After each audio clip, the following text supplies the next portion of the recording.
prayer, please.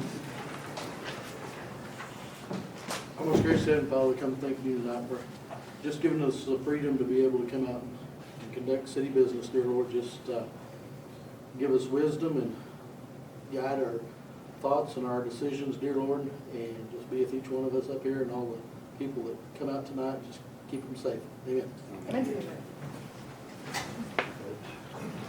I pledge allegiance to the flag of the United States of America and to the republic for which it stands, one nation, under God, indivisible, with liberty and justice for all. They all.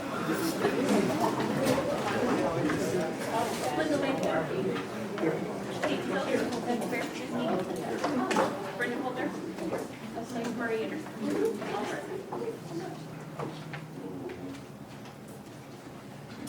I want to thank everybody for coming. Appreciate the guests. Appreciate just attendance and seeing what's going on, and hopefully asking questions too at the end. Before we go for the consent agenda, I'd like to amend the agenda to include Trent from the police department, who is not even here right now, but he will be here. He'd like to speak about the police grant that's coming up. So if you guys will approve the amending to add Trent when he gets in. Appreciate it.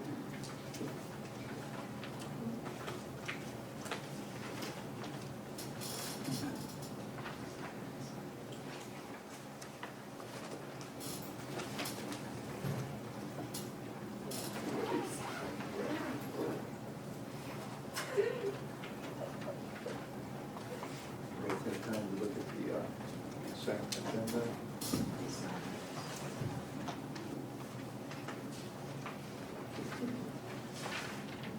Sarah, I forgot to ask you earlier, but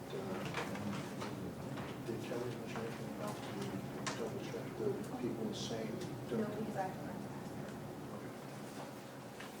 A couple of these have the same people, the consecutive, same dollar amounts.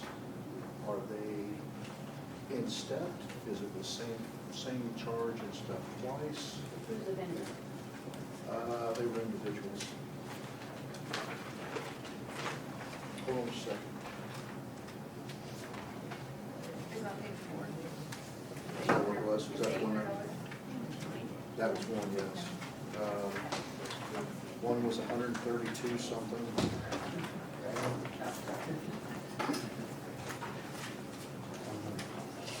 Yeah.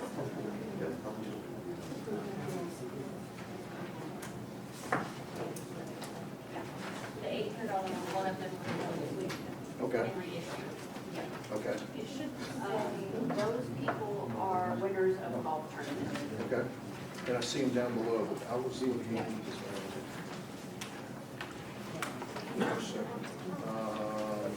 bottom of that 36, 37 meters. Should be 4 or 5 up from the bottom. Page 4. Page 4, okay. 36, 37. And it says meters. Yep.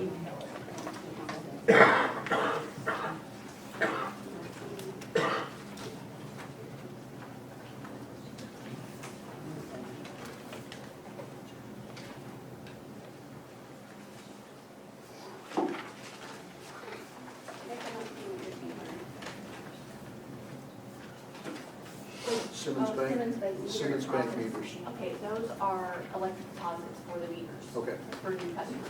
okay. Thank you. Huh?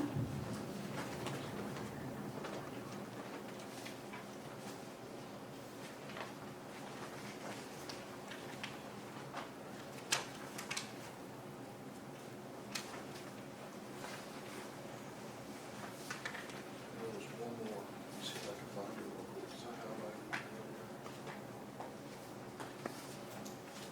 What about 3 sets of minutes to go through? We got big ones this time, all at once. What was the, I'm going to give you a reference on page 21. It says Hers Feed and Farm Supplies for Jean. That was when we switched from taking the, who was it? Centos. And some of the other departments were allowed a clothing budget, correct me if I'm wrong. And so we figured it out, Kelly and Eddie did the math on it, and that was actually cheaper to do it that way than it was when we were paying Cintas. So that's what I think about, probably the purchase for that. Because some people were allowed a clothing budget, and then some people were actually paying it out of their own pocket.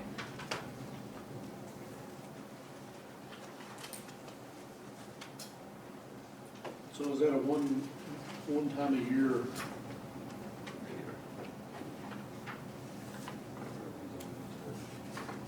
That was the, where they particular. Even with what we were paying with the city and what they were paying, like what we were paying in the city, it was actually cheaper to go that route, to do that, to save some money.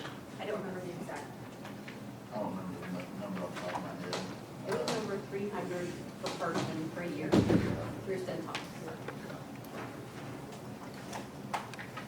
And that doesn't include like our rugs or different buildings that we clean anyway, so there was no sense in having them, we got our own rugs cheaper. Save money all the way around, Yeah, on that route.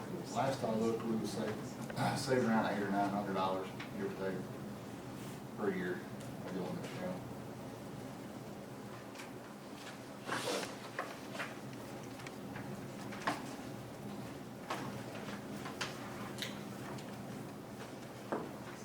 So is that something we're gonna have to budget in for next year?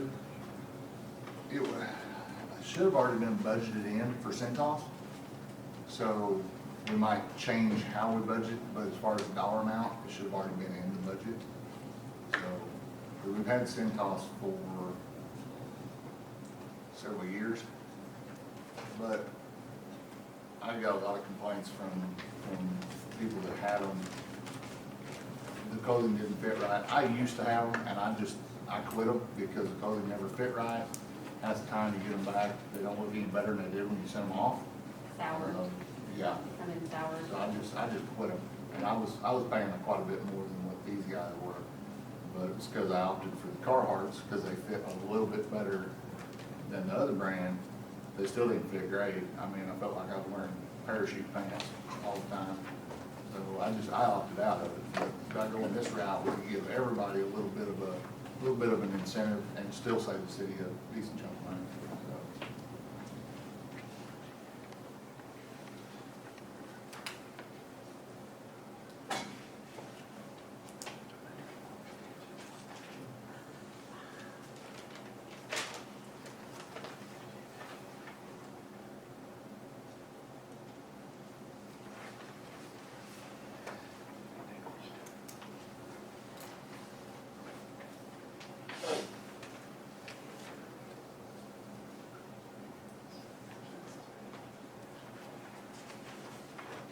So, I had a question on the Mountain View lumber, the 4x8s for the festival, is that the 4x8 sheets that we got?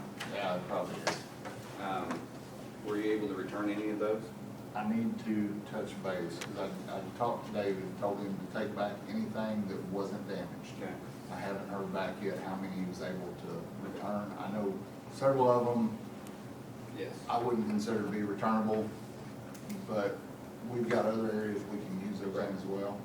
I don't disagree, we don't need that many sheets laying around to get ruined, so. Yeah, I'll check with him and see exactly how many he was able to take back.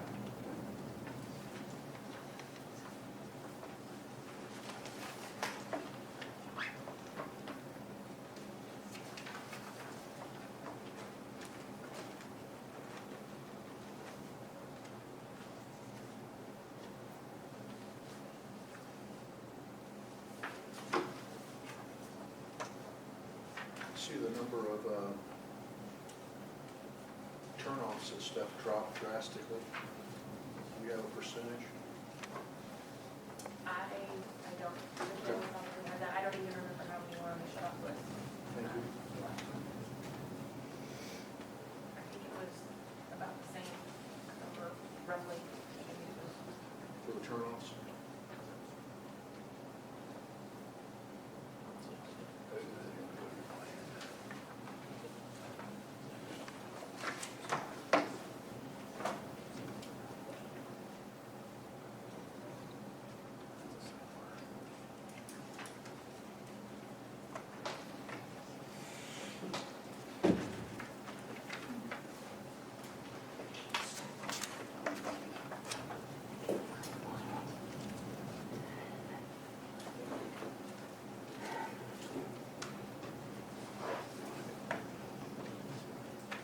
have another question. We have two different drug screenings on here from two different people. One says it's $547.50, the other one says it's $54.75. $54.75 is just a standard drug screen for new hires. Mhm. The other one is, fire department, yes, because they have to do a big physical in order to qualify to be on the fire department. Pool, That's not actually, fire the pool department, it was for the The pool. pool had, Is that from, Is that all the lifeguards maybe? No, it was one person for the pool. that may be one? It may, did you get yeah, because I think I even deleted it out. Because the clinic is not switching, like when we go do a drug screen at the clinic, they're billing us, so they don't go back in and change it to whoever it is, their insurance. So that's gonna be something else we have to watch. The only question I had is the number is so close, other than the extra zero. That's why I questioned it. Maybe it's just a typo. That's why I questioned it. Because that seems like a lot for a drug screen. Yeah, even for a full physical. For a pool person? it was for fire department. Fire Oh, department. I got you. That's not what it got says. coded. That's It why I'm probably questioning. got coded wrong Okay, on the okay. spot, Yeah, but so- I think it was, with the name on it, I believe it was the fire department. The assistant over there. Is the name on it? That's why I questioned it. Yes, Becky's, Yeah. yep, that whole switch with the insurance and. Okay. Yeah, Okay. I think it's a clerical error maybe on their part, they're right, they're not getting things switched on and their those hires up there, they're gonna switch it back. We did have one with the fire department, it was more, that's why I thought maybe it was better.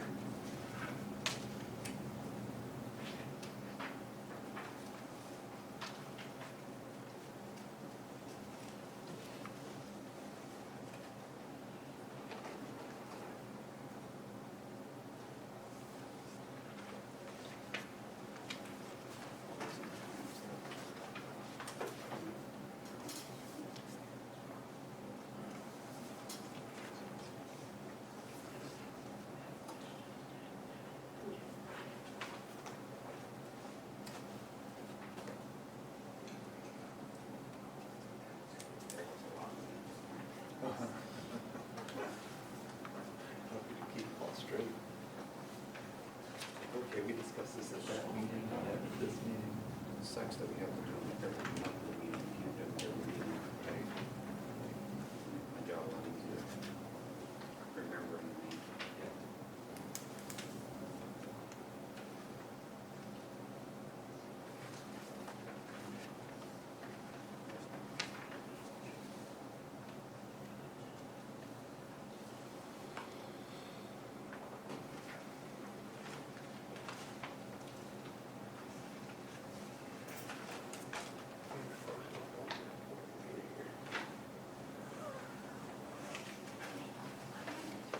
I just,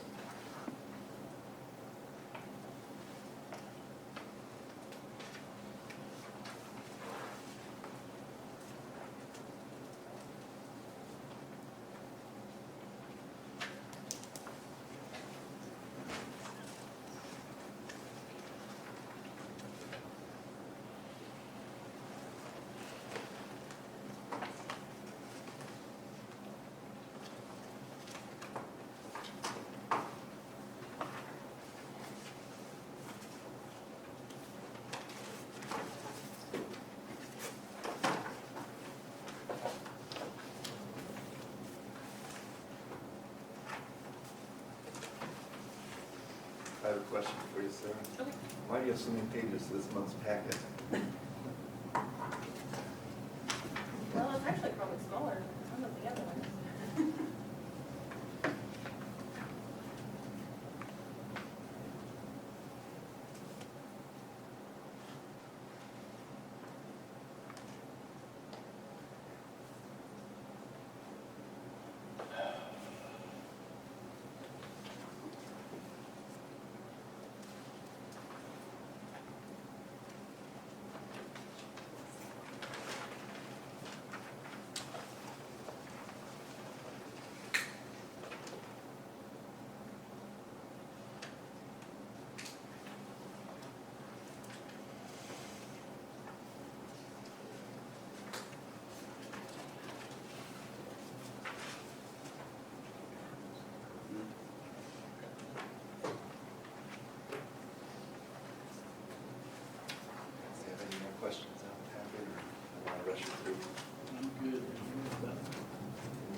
motion to pass consent agenda?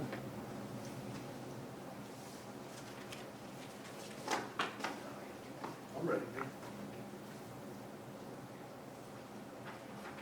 I'll make a motion to pass the consent agenda. Second? I'll second it. Stephen, all in favor? Aye. Aye. Aye.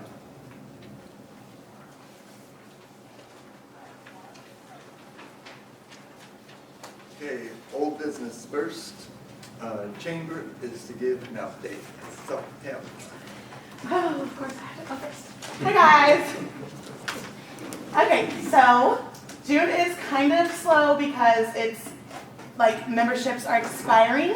So we aren't having like any events for June, but we're doing our memberships are going out so we can sign new members and then get our old ones signed back up. Today we had a luncheon and the people from Osby came and they were amazing. And so I'm gonna work with them and do like small business workshops in Mountain View. They do those in West Plains all the time, but so we're gonna work together and have a few of those here. So I'm gonna reach out to business owners and see kind of like what they would like that to focus on because they do different things, you know, loans, social media, different things. So I'm gonna reach out to people and find out what would work best, what workshops would work for our business owners here. We finally had our first Pioneer Day meeting, so we're working on that now. That was last week. We set the Christmas parade date, which is December 16th, and we set the theme for the Songs of Christmas. It'll be an evening parade, so that for all the lights and things like that. Friday, I have to go. I'll be out of office all afternoon. I'm going to the radio station to promote all the events we have coming up in July. We have the Christmas in July coming up. We have the Springfield Cardinals Community Night for Mountain View. That's coming up in July. Right now, all of the Little Leagues people are selling those, like the little players. So they're selling those right now, and then that's due July 1st. That chamber is going to plan on having a hygiene product drive for the schools. I reached out to the counselors of each of our districts, and we thought that would work better than like school supplies, because everyone kind of gives those away at the beginning of the year. So we're going to do hygiene products. I'm going to reach out to all my members and see if we can put like little buckets in some of our locations and things like that. So yeah, I think that's about all we have right now. Oh, I talked to Cricket. We're going to set up an empty building tour. Eventually she wanted to wait till after all the craziness from the concert, but that way, if there are any business owners in town that might be looking for storefronts, we can get a bunch of people together and she can go show, like view those at once. So I thought that was something cool. If we can ever get a hold of the guy in West Plains that owns all the buildings over by Dollar General, I can never get in touch with him, but so yeah, that's what we're doing now. Any other questions for Catherine? You said you picked a theme for the music for the Christmas parade. The theme for the Christmas parade. Okay. It's just called Songs of Christmas. Songs of Christmas. So each float will be a different song. You just want to get that out there now. Yes, yes. Last year was a last minute. Yeah, and that's why we wanted to set the date too, because I know some towns, neighboring towns are setting theirs, and so we want to get that where we're set and ready to go. So we're not taking anything from anyone else. So, Well, I appreciate it. yeah. Thank you very much. You're welcome. Thank you guys. Yes. Yes. So like, oh yeah. We have Bill 1369 to become ordinance. 1739, rural fire membership rules. You said the 16th? Yes. Yes. That is a Monday. Okay. No then. I'm wrong. It's that Saturday. Saturday before, the Saturday Duh. after. Hold on after. 14th? No, the 16th is Saturday on my calendar. Oh, I was like, guys, I wrote this down. December 16th is a Saturday. Yes, that'll be the day. I was looking at 24. Right. You're right. Yes. Nothing else, man. Thank you, Tammy. Uh-huh.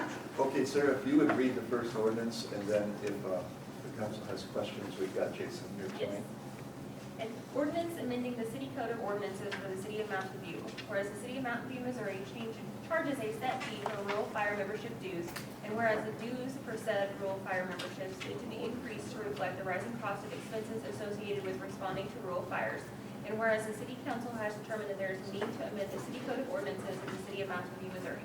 Be it ordained by the City Council for the City of Mountain View, Missouri, that Chapter 70, Fire Department of the City Code of Ordinances be amended, altering 70.110 rural fire dues to read as follows. Chapter 70, Fire Department, 70.110 rural fire membership dues. The cost of rural fire protection shall be $80 per year. What was that bill number again?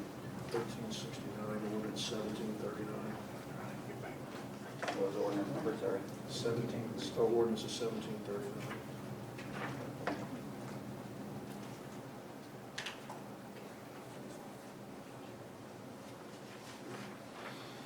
I make a motion that we pass, bill number. Accept.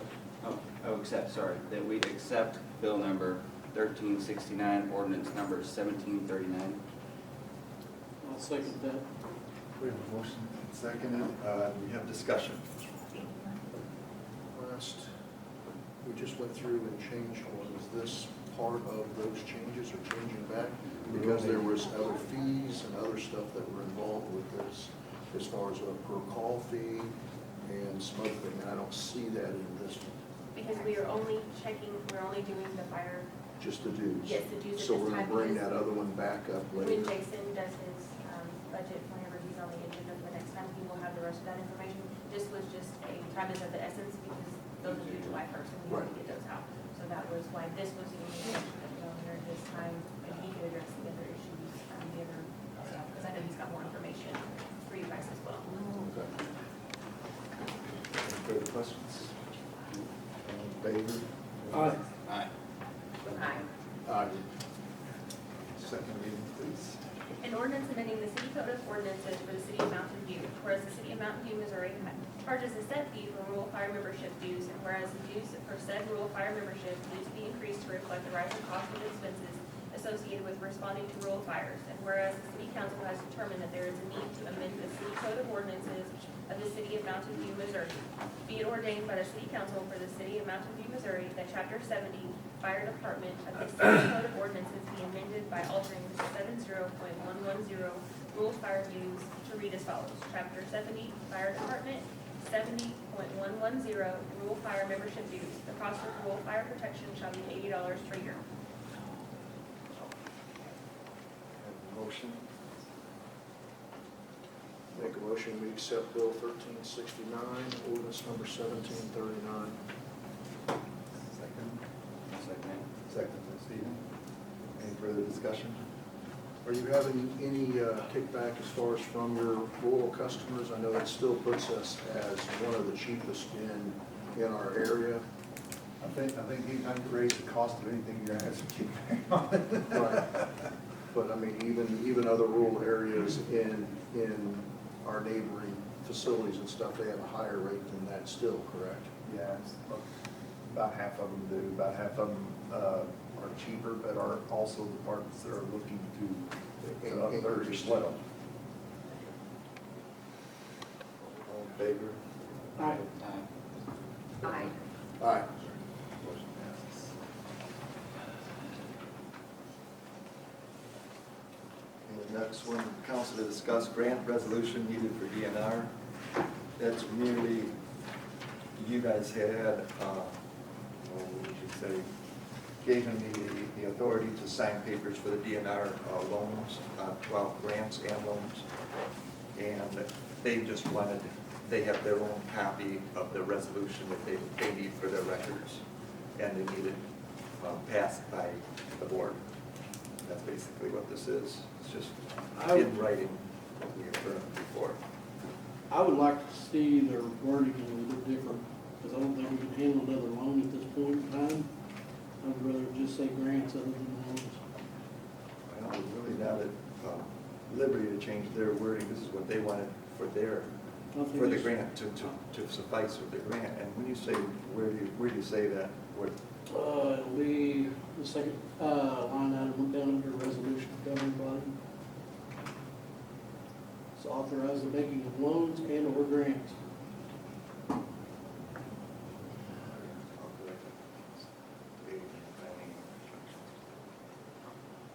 See, it's their guarantee that the city's gonna follow up with what we promised to do, like our part of the grant.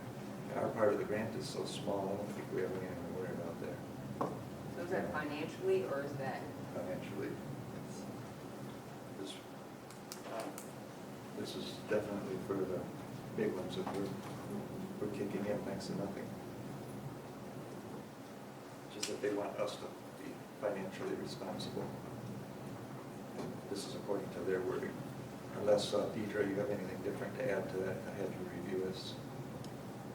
Generally, whenever they send us something that is specifically their example, their request, things like that, we don't change them much, just because that tends to be what they want and what they are looking for as far as the language goes, and they're better able to understand their own forms. We can do our own instead if we want to do that. We just aren't in the habit of it, because if they send it to us, they recognize their own better than they do ours. But we can do our own. To me, it seems like a pretty generic form. And kind of agree, I don't wanna put it out there of just saying, yes, I'm authorizing the mayor to take a loan out without our approval. I'm not saying he would, I'm just saying that by putting that out there, it's authorizing the mayor to do something we don't approve on. Because we look at loans differently than just saying, yes, go out and get a loan. We look at loans with terms and all that stuff, so kind of agree. It's a slight offset for me. It's a pretty broad statement.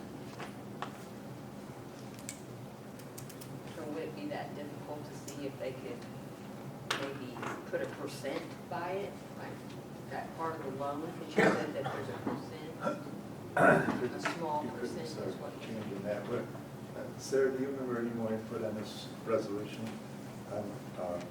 Did they have anything, timing? Anything? I was not here the day that you guys put this resolution together, so I don't have any actual information.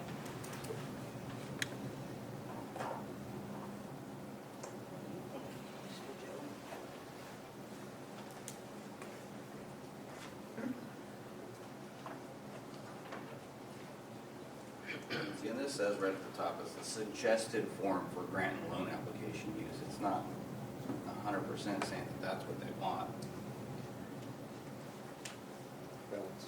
Yeah, and if you guys don't like their form, like I said, we can make our own.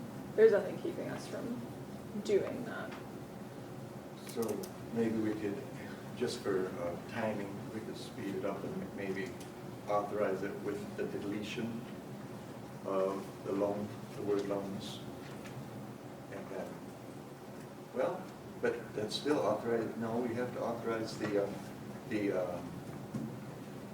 bond that we passed, because that's for the sewer project. And if I'm not gonna authorize it, if and when it kicks in, when we need it, because this is only a portion of it, then you start adding in our bond, we have to authorize it. I would still bring it before the board anyway, but it should be authorized either way. Because the bond was already authorized by the city, by the voters, what, 2 years ago That's very annoying. or more? Yeah, I don't remember exactly when that was. What are your guys' thoughts down there, sorry? Hold on a second. This is a blanket form. Any action still has to come in front of us because of the dollar amounts and stuff ahead anyway. This is something just to correct the paperwork that actually SCOCOG is needing. Right. That's what I see this as, not as that we're actually actively getting a loan or a grant. It's just that it authorizes them to look at it for us. The grant/loan or whatnot due to dollar amount still has to come in front of us for review, no matter what the application and stuff goes through. That's where my thought process is on it. And that's, I understand what the concerns and stuff are, and that's why I was going back through, because I'm looking at the previous ones that we've just gone through, and they all had about the same paperwork. But then, once it gets closer to the times, even for the loans, it's still got to come in front of us to line item each one of those. And that's because of not only the dollar amount, but because at that point, it is the finalization. We still have our checks and balances, our minimums and maximums that any officer can do.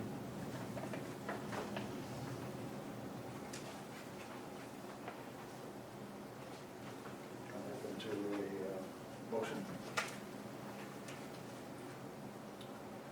I'll make a motion to accept bill number 346. Resolution number. Well, that's all I have on my paperwork, so. Oh my gosh. Should have a Two- bill number. Resolution 23-06-13. I thought that was a date, sorry. I make a motion to accept resolution number 23-06-13, bill number 346. Well, There. We have a second? I second it. Second with Brenda. Any further discussion? Brenda? Nay. Still, Stephen?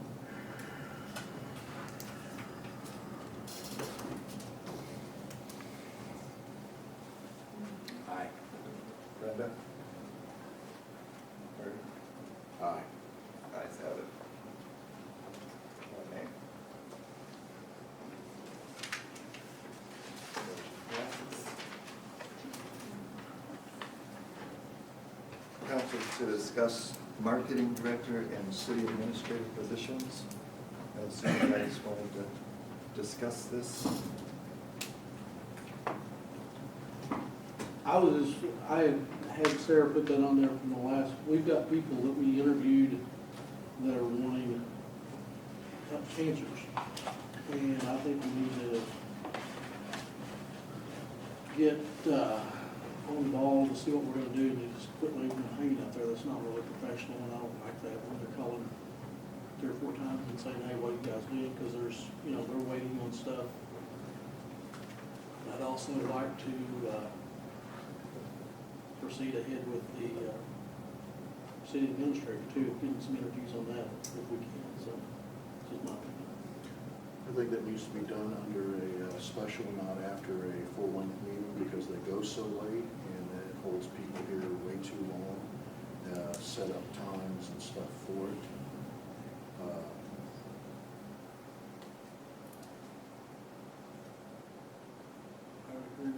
I agree fully. We need to move forward.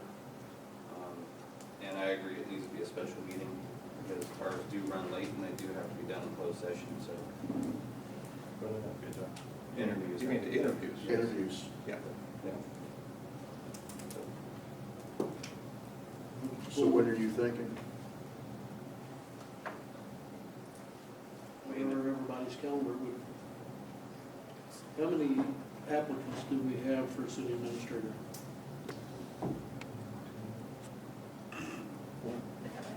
We got one, you got one, two, Two three. in the office Four. and the other two. Yeah, that's four. We would have to have their applications to review and check out their background stuff on those, so. We had a deadline for the applications to be submitted and then an interview time set.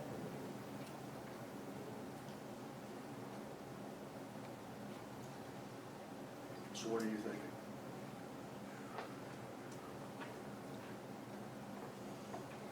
That'd be on Tuesday.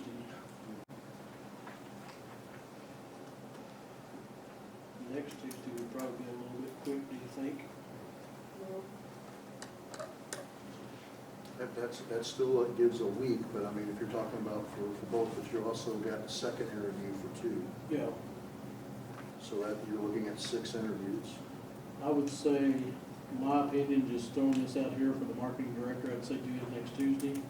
And then the following Tuesday, we can do the, City administrator. city administrator, and that'll give us a little bit of time to look at their applications and credentials and do the background checks or anything we're gonna do with those.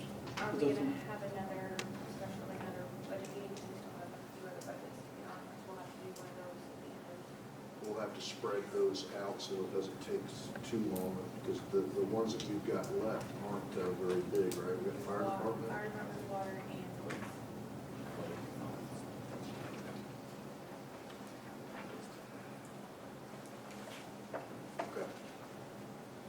those can be done at the same time. Have that done, and that'll be the only purpose of that special, and then for the interviews. Okay, you guys are not wanting to get, well, or you want to answer people's questions about it, et cetera. The applicants have already voiced their opinion and wanting to, the ones we have coming in. You said you got calls that want to know what's. For the marketing director, they're wanting to know if we have hired yet, where we stand at on it, and there's, Well, I think we're jumping the gun still. We haven't had a meeting on feasibility, affordability, timing, pay. We don't have any pay idea. We don't have any idea that we can afford it in the budget. And we have no job description of any of the above. the job description. How do you interview someone when they don't even know what they're interviewing for? But That already has there's come up. very few people in this city that's got a job description. No. This is a big job. You get people that come in to interview for a job, they don't know the description, what are they doing here? Three months ago, when we started talking about this, and then the last 2 months, we've had city administrators in here before that have had a job description, and I've asked for it twice. So where's the job description that was from previous city The only administrators? ones we came up with weren't approved by the board at the time, and I don't know if we have them handy. And we only ended up with one, and then no one liked it and seen it. It's like, that's not what the administrator does. Like, okay, well, what's he do? What does he do, and what are we not doing now that an administrator would be doing? And according to that job description, remember, and it was either, I think, 2 meetings ago, or one, that I said, well, that description, we're already fulfilling with our operations manager. But We you weren't can't put- missing But anything. you can't put that on any, because you I'm stated. not putting anything in, but I'm just saying, But- we already fulfill it. But You I- want to change it? I had brought that up, and Eddie took that, and you said, no, he's got too much to do, he can't fulfill that duties. So I think there's more than enough duties for both of them, because Eddie's spread pretty thin right now, and you put a city administrator in here taking care of all the other stuff. I think All there's what's more. up? We haven't had one in a year. I'm not saying we don't need one. I'm not saying we But shouldn't you have told one. me it'd be a good idea when I talked to I you on the agree, phone. I agree. And when I first came on, I agreed. And my point was, get the city to the point of where we need one. And we could utilize one, and where we could afford one. And we're not there, we're close, we're not there. We've got Eddie doing most of it. I'm kicking in doing some, the entire staff is doing the rest. Skokog, et cetera, is doing all that. We've got it all under control for now until we can afford it more. I hate to get these people's hopes up. We don't know what we can afford. We don't know that, what we're even gonna offer them. My opinion is we've got enough stuff falling through the cracks that we need to stop the leaks. Show us what's falling through the cracks, and then let's get on it. We have had enough people that's either quit or we deleted their services. I thought of $150,000 for the 3 people that we have got rid of in the last year. We got rid of 3 people this year? Contractors, he's talking about. Contractors and one individual, one city. We got rid of them? You guys?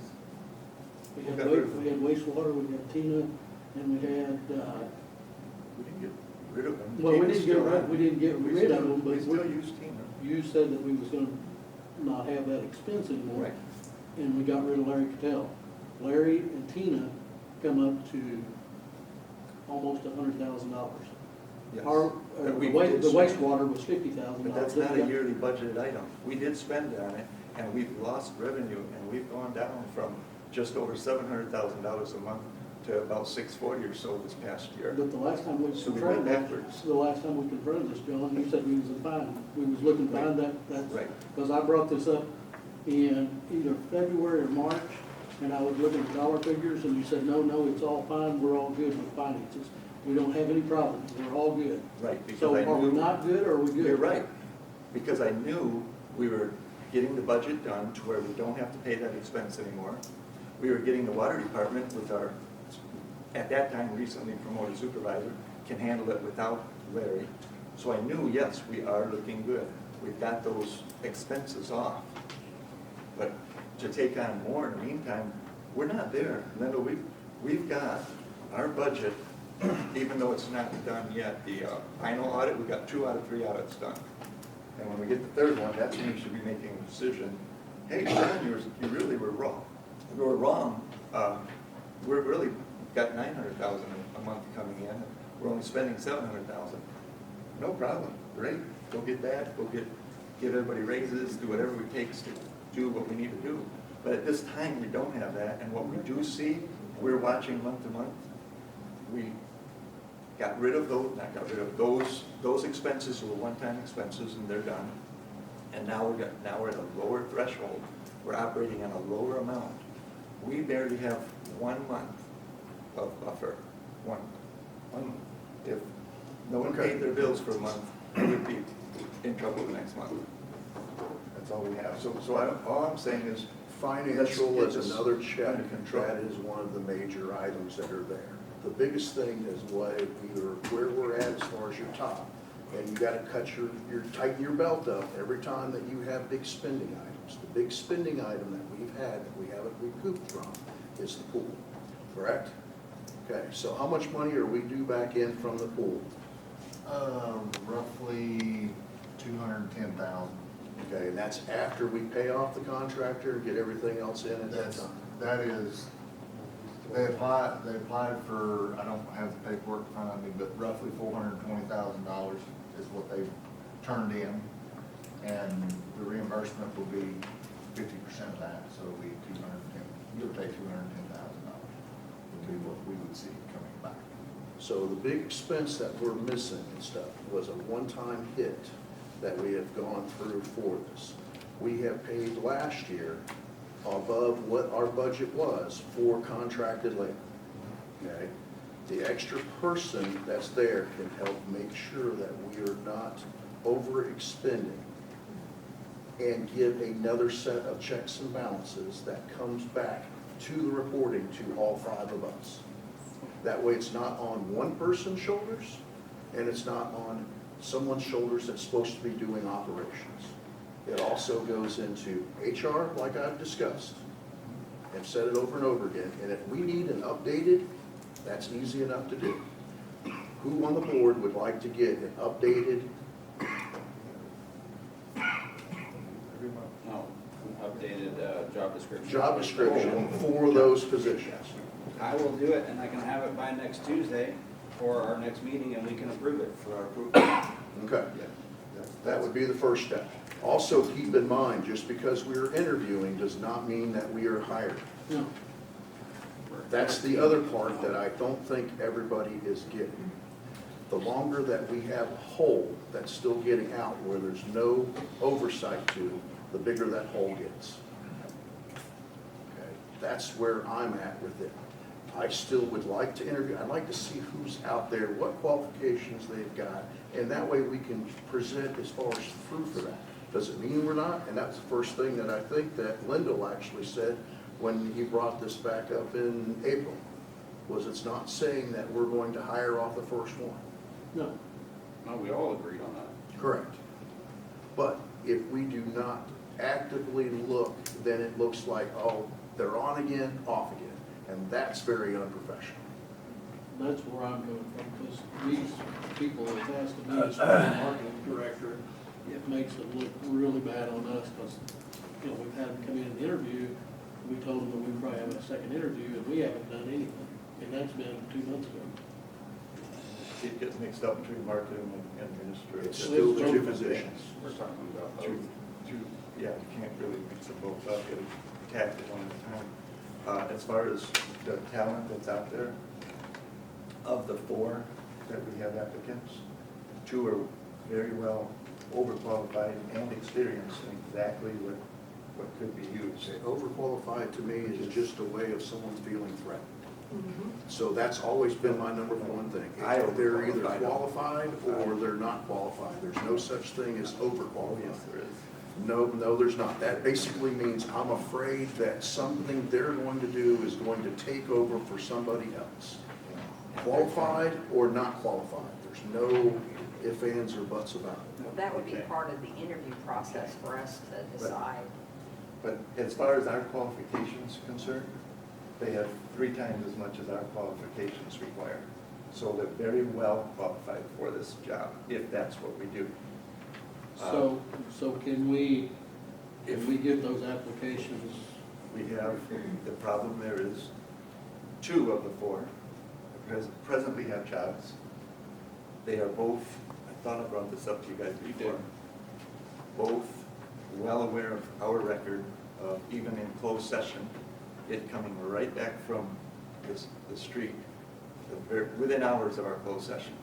So, seeing that they are already employed and do not want their employers to know immediately the next day that they're applying, and here there's 2 out of 4, let's say all 4 of them, they're jeopardizing their job just to come and help us at our city. That's not right. Ask them to that. The only thing I'm gonna say on that point, because this is the first I've heard of that, You may already is, say that. I think I was 6 that night. The only thing I'm gonna say is if I can't choose or look at their applications, look at their background and what they're doing 2 weeks before and be able to check this stuff out, I'm gonna say that they're null and void. I'm not gonna They entertain didn't even look looking at at them. them, they just wanted to wait until there was an actual like deadline, we have to have it in Yeah. there. That was, they were willing to turn them in, they just wanted to make sure that it was, you know, They don't wanna they didn't wait. want it laying around for 8 like weeks. a month or so. Okay. Well, I understand. I understand that. I just don't want them to come up and we have somebody we're interviewing the Right. night But they of. also know that there were some people that were in the audience that interviewed for marketing director the same night as the interviews that applied for it that night, so they were like, well, if they're allowed to do that, then I should be able to be allowed to do it. I get where you're coming from, and I get where they're coming from too. Yeah, I do too, but I just, as far as my personal opinion, I want to be able to look at it, want to run down some background checks and do that type of stuff, because I don't feel like that's fair for them. Within reason, I don't Yeah. know the current code. No, The vetting can also be done after that meeting. It doesn't have to be done really before. Right. So if that's what the concern as far as for that is. All 4 of these applicants are definitely going to vet out just fine. I mean, I did do some checking. That's not a problem. You know, very, very good people. so could we do, are you gonna bring up, would it be, I'm just throwing this out there due to time constraints and stuff, if he brings the job description back, could we possibly get the marketing director people in here? Do the marketing, because that's their second interview. Yeah, Do that the next Tuesday, closed session, after we do one of the budgets and open, and that's it. Limit it to it, because you know that the interview, and this is a second interview process, so this will be a little bit longer and more pinpointed. If you would like, I can do the marketing director job description also, and we can approve that prior to, No. okay. Oh, never Somebody, mind. somebody else needs to do marketing director. Yeah, I can't do that one. thing. And I know that we've done one for the most part when we had the last one in, but I think it needs to be more More in depth. pinpointed. Yes. I agree. Yes. But no, you cannot do that. You're correct, I cannot. And I have had concerns from the public regarding our Chamber of Commerce and you especially, the progress they've made, and why are we putting on a marketing director when we have one that's Oh, already, there's some concerns, I was like, this. already, He was pointing to me. Oh, I was like. already excelling in her position, and I think it's why a are we waste putting of it city on, money to why hire are a we putting it on marketer. a city I staff? agree with you. 100%. And we've got, they're doing it. It's the businesses that should be qualified to do it. And we don't know if do we need to market it for another funeral director in town? Or 2 or 3? That's Do we not part know of if the we city. need- That's not What are we marketing? Oh, how are we marketing? We market the city. Market the city, what do we sell? So, What do we sell? so Can I say something? I've got a convention coming to this town the 3rd week of July. What do we have to offer 75 to 100 people that are coming to Mountain View? Normally I go to Branson, this is put on. The chamber has bags, they have ink pens, they have notepads, they have places to eat, they have a map, they have, what are we offering people? I don't even live in the city, I live in Birch Tree. But I work here, I live Okay, here. thanks, I'm not gonna open up the just yet, but yes, that is the chamber's job, and she's well on her way, the whole board. And to me, to put that on the city is getting carried away. Why are we taking tax money and building on businesses when that's the business's job to build on businesses and sell our towns. We don't know what the town needs. Chamber is doing great. Okay, they have really stepped up their game in marketing the businesses within the city, and that is their job. Really good. A marketing director for the city markets the city and the city entities that we have. We don't have that. We do. So, What are they? we have this position. I'm curious, what are We they? had this position. This position was approved by everyone, well, not us two, but everyone that was up here before, you included, John. And it was a great idea. To explore it. It was the Yes. greatest thing in the world. But here's the deal, okay, that person also worked at the golf course and part-time this. Is that what you're gonna do, part-time, full-time, what? So, That's what people are We're asking. not open for discussion. I'm sorry, yeah. But no, it was, okay, we had what we called, I think we called her marketing director, was that? That's correct. We That had was that, exactly what. and she did a good job over at the golf course, getting it going and helping Ty, et cetera. She was also doing golf tournaments. She was our head cook. We have absolutely no golf tournaments lined up this year. She's been on all the way since last fall. No golf tournaments that she originated. Sorry, let me correct that. She did not do any of them. Not that she didn't do her job. She was doing it. She was doing a good job. She was cooking up a storm. She was bringing people into there, making them feel at home. She was doing a good job over at the golf course. But that was not a marketing director for the city. The city, including Ty from the golf course, stood here and told you guys, golf course is not ready to be marketed. Don't bring people here that are gonna say, yeah, that was nice, but yeah, but that. I don't really wanna go back again until we've got a real golf course going. And he said it's gonna take another year. Then we've got something to market, but even then. So you're saying just Or the golf course is the only entity that the city owns? I'm saying the No, chamber no, should be doing it. Wait, The wait, chamber. wait, that's what you're, no, I'm not saying even with the chamber. Because the only entity right now you keep talking and bringing up is the golf course. She was also working towards the senior citizens. She was working towards the library. She was also doing as far as any of the rentals and stuff that came in. No, because that was part of the actual thing that was in and through She's there. still doing rentals. So you want to ask as far as for what the positions and stuff that were actually gone through and done, that's what the job description was. It was for the city. It'd be the same thing for any big company, okay? It is its own entity. The city itself is its own entity. And the chamber. The chamber is not a city entity. It It is not a city entity, Take in money. I'll but give it's them- still not a city entity. But Let them, let You're them not- promote it. there's And a, and the other chambers. and is other the chamber cities. gonna bring, I belong to other chambers. in is other the cities. chamber gonna bring industry into here? Yeah, you can, that's a, now you're So really then stretching you- it for anybody to do that, but Well, but if you got a you're not a marketing, miracle worker. yeah, I know, but still, if you got a marketing director, we're gonna look at this Yes. and market our city outside of our. Chamber would be the advertiser for this city, every city. Chamber is the driving force. If you have an active chamber, we used to have, excuse me, we had an active chamber with a very good, yes, Rebecca, is there something? No, there's not. Okay. We had an active chamber in the past, well-run, Linda Lewis ran it, well-run, and it worked for the city. The city kicked in money to the chamber. When you have someone that's willing to go at it like she did, like Linda Lewis did in the past, we had probably a 20-year stretch going there. It's fantastic. Well, see as how you brought up Linda. Linda, what are your views on this? Well, Well, I didn't. No, wait, no, you did. I will ask her up, please. Linda, you can come up and speak. I've got vertigo, so if I fall. Just stick right where you're at. Don't move anywhere. Okay, I'm gonna say what I think. We want to. Number one, the marketing director is a person, if you needed a marketing director, that's what you got a Chamber of Commerce for. The Chamber, let me finish, the Chamber of Commerce takes care of their businesses. They also, I went to Jeff City many times for marketing. I went up, we were available with the senators, with the representatives, and you would be surprised at what it does for your community. And y'all all know that, or at least any of y'all that know me. What I think that my point is that you do need somebody to oversee all of this, all of it. That person needs to know what's going on, but there needs to be somebody that reads off on his stuff too. I do agree with Murray, there needs to be two. So you wouldn't have the same problem they've had in the past. Okay? This person that you're thinking about hiring,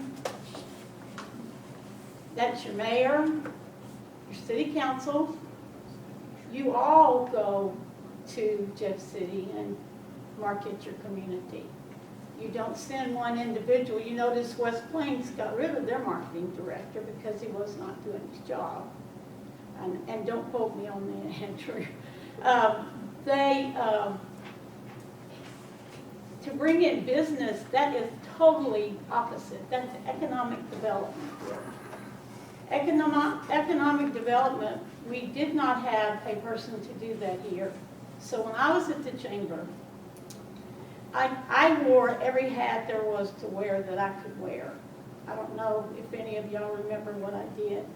I did the chamber, I did the membership, I did everything that there was to do, but I also worked for businesses. We had 13 empty buildings when we took over. All 13 buildings were filled. When one went out, we went after another one and we got them. And talking about the Osbiz at West Plains that she was talking about, they will work with the new businesses. We've had that implemented before in chamber. They came and spoke. I was in on the grant writing for the building. They will help new businesses get started. They will even do the loans for them on their money. They don't have to go to different places to get money. They will do that. We've done that, a lot of that.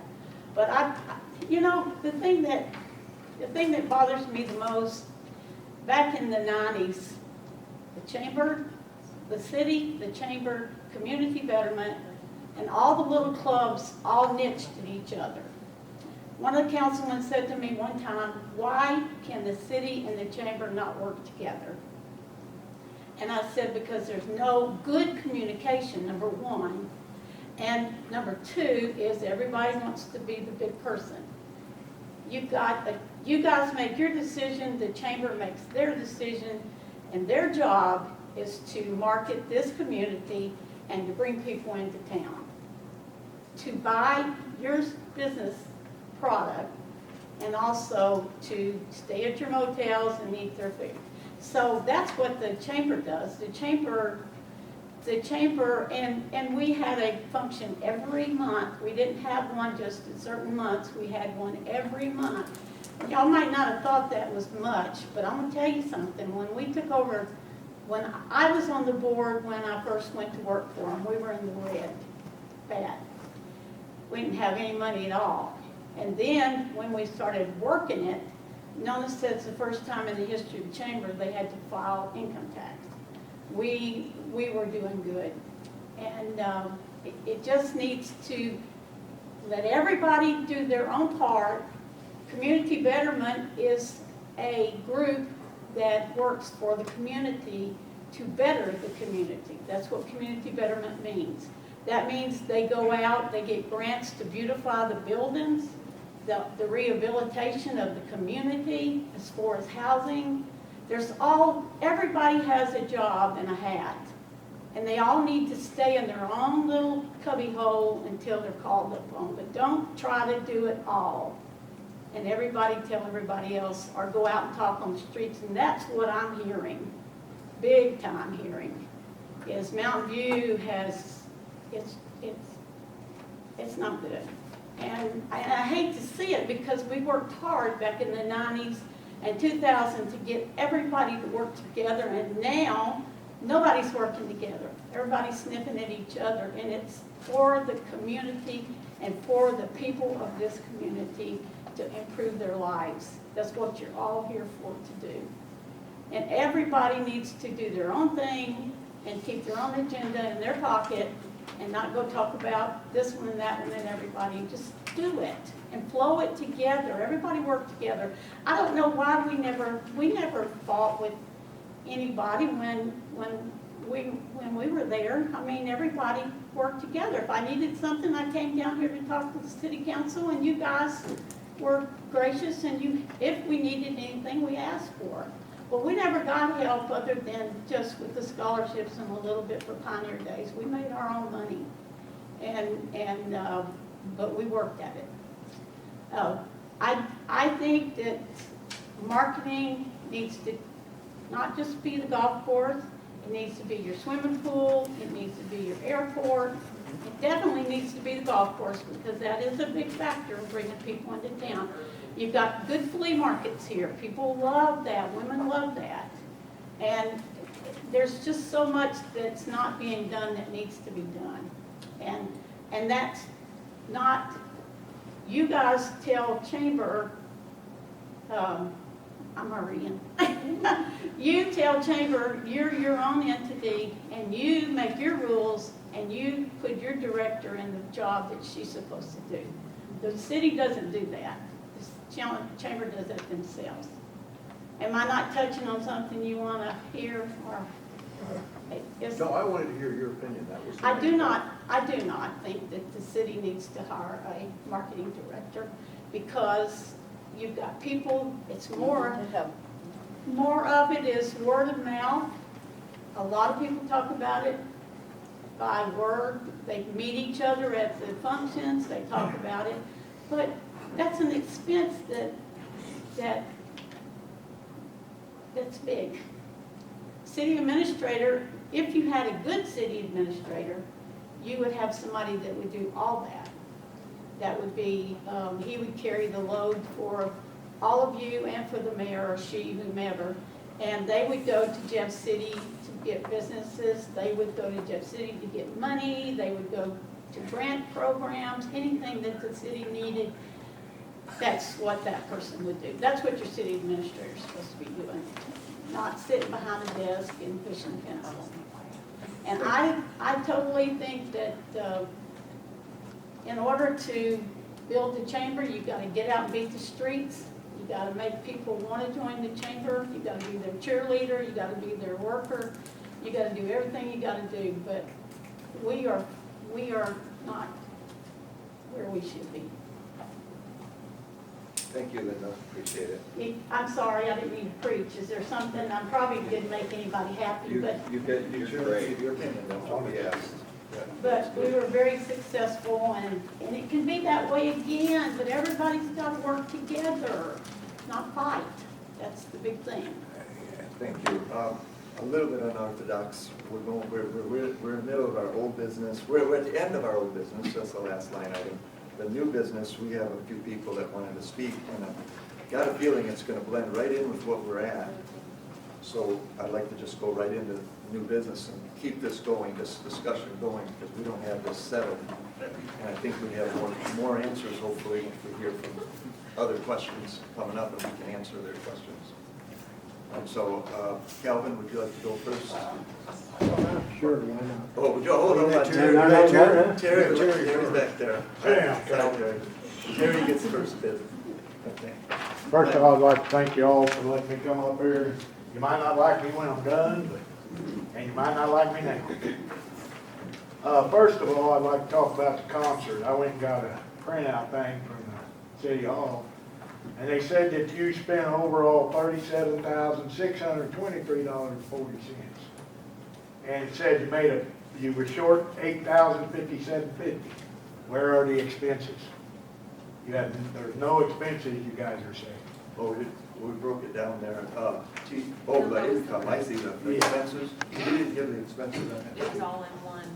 Yeah, it was Like, well that one all lump sum, included in Terry. one. And the food truck, is that the money the food trucks made, or is that money they gave the city? Money they gave us. Oh, cool, okay, all right. All right, and if you don't mind, you can think about it. I'd like to know what budget that concert came out of, what department budget? And what is did you amend the budget for the expense? That has to be done.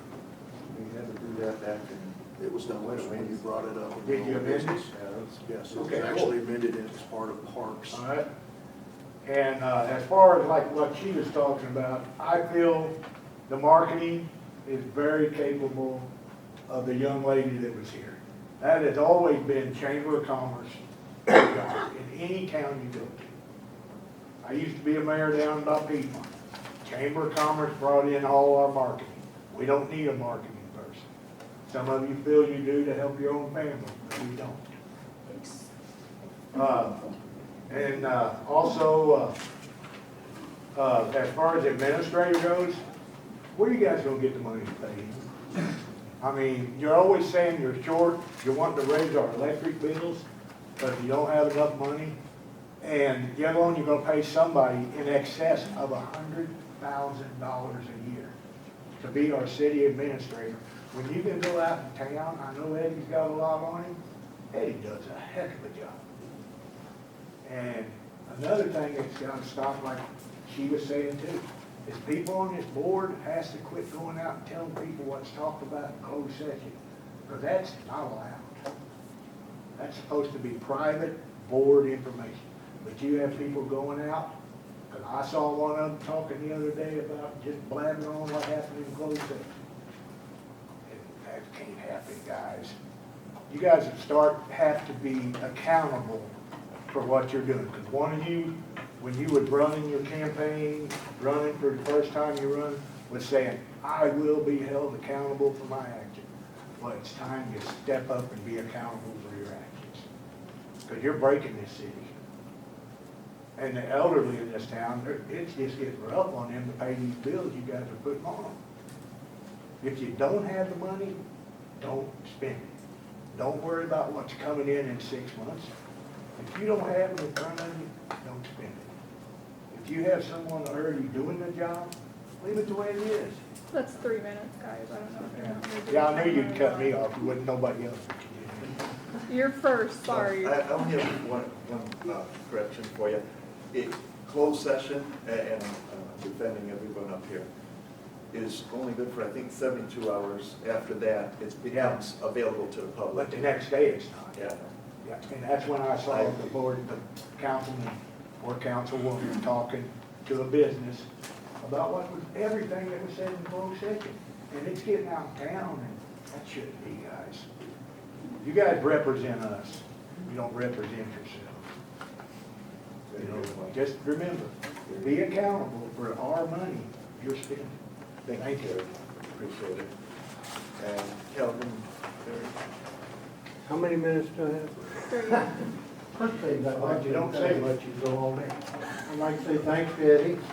Cemeteries look great. I'd also like to say thanks to the out front of the First Street. They look great. You would not believe, sit there someday, you would not believe what a difference that has made. Hopefully every year you can come back to it. When I say what a difference it's made, you don't see people backing out, you don't hear the horn honking, stuff like that. Okay. But I do have a few questions for you guys. By the way, the alleyway looks really good too. I've seen that look like a, whatever, for a number of years. Somebody finally did move the gas line that was, anyway. A couple questions about the city administrator and the marketing director. I would like to know what you're going to pay the marketing director. that hasn't even been discussed. Well, no, I mean, see, that's what I'm saying is, that's what I'm asking. I can get online and I can find out what the chief of police makes. I can find out what anybody in public office makes in the state of Missouri.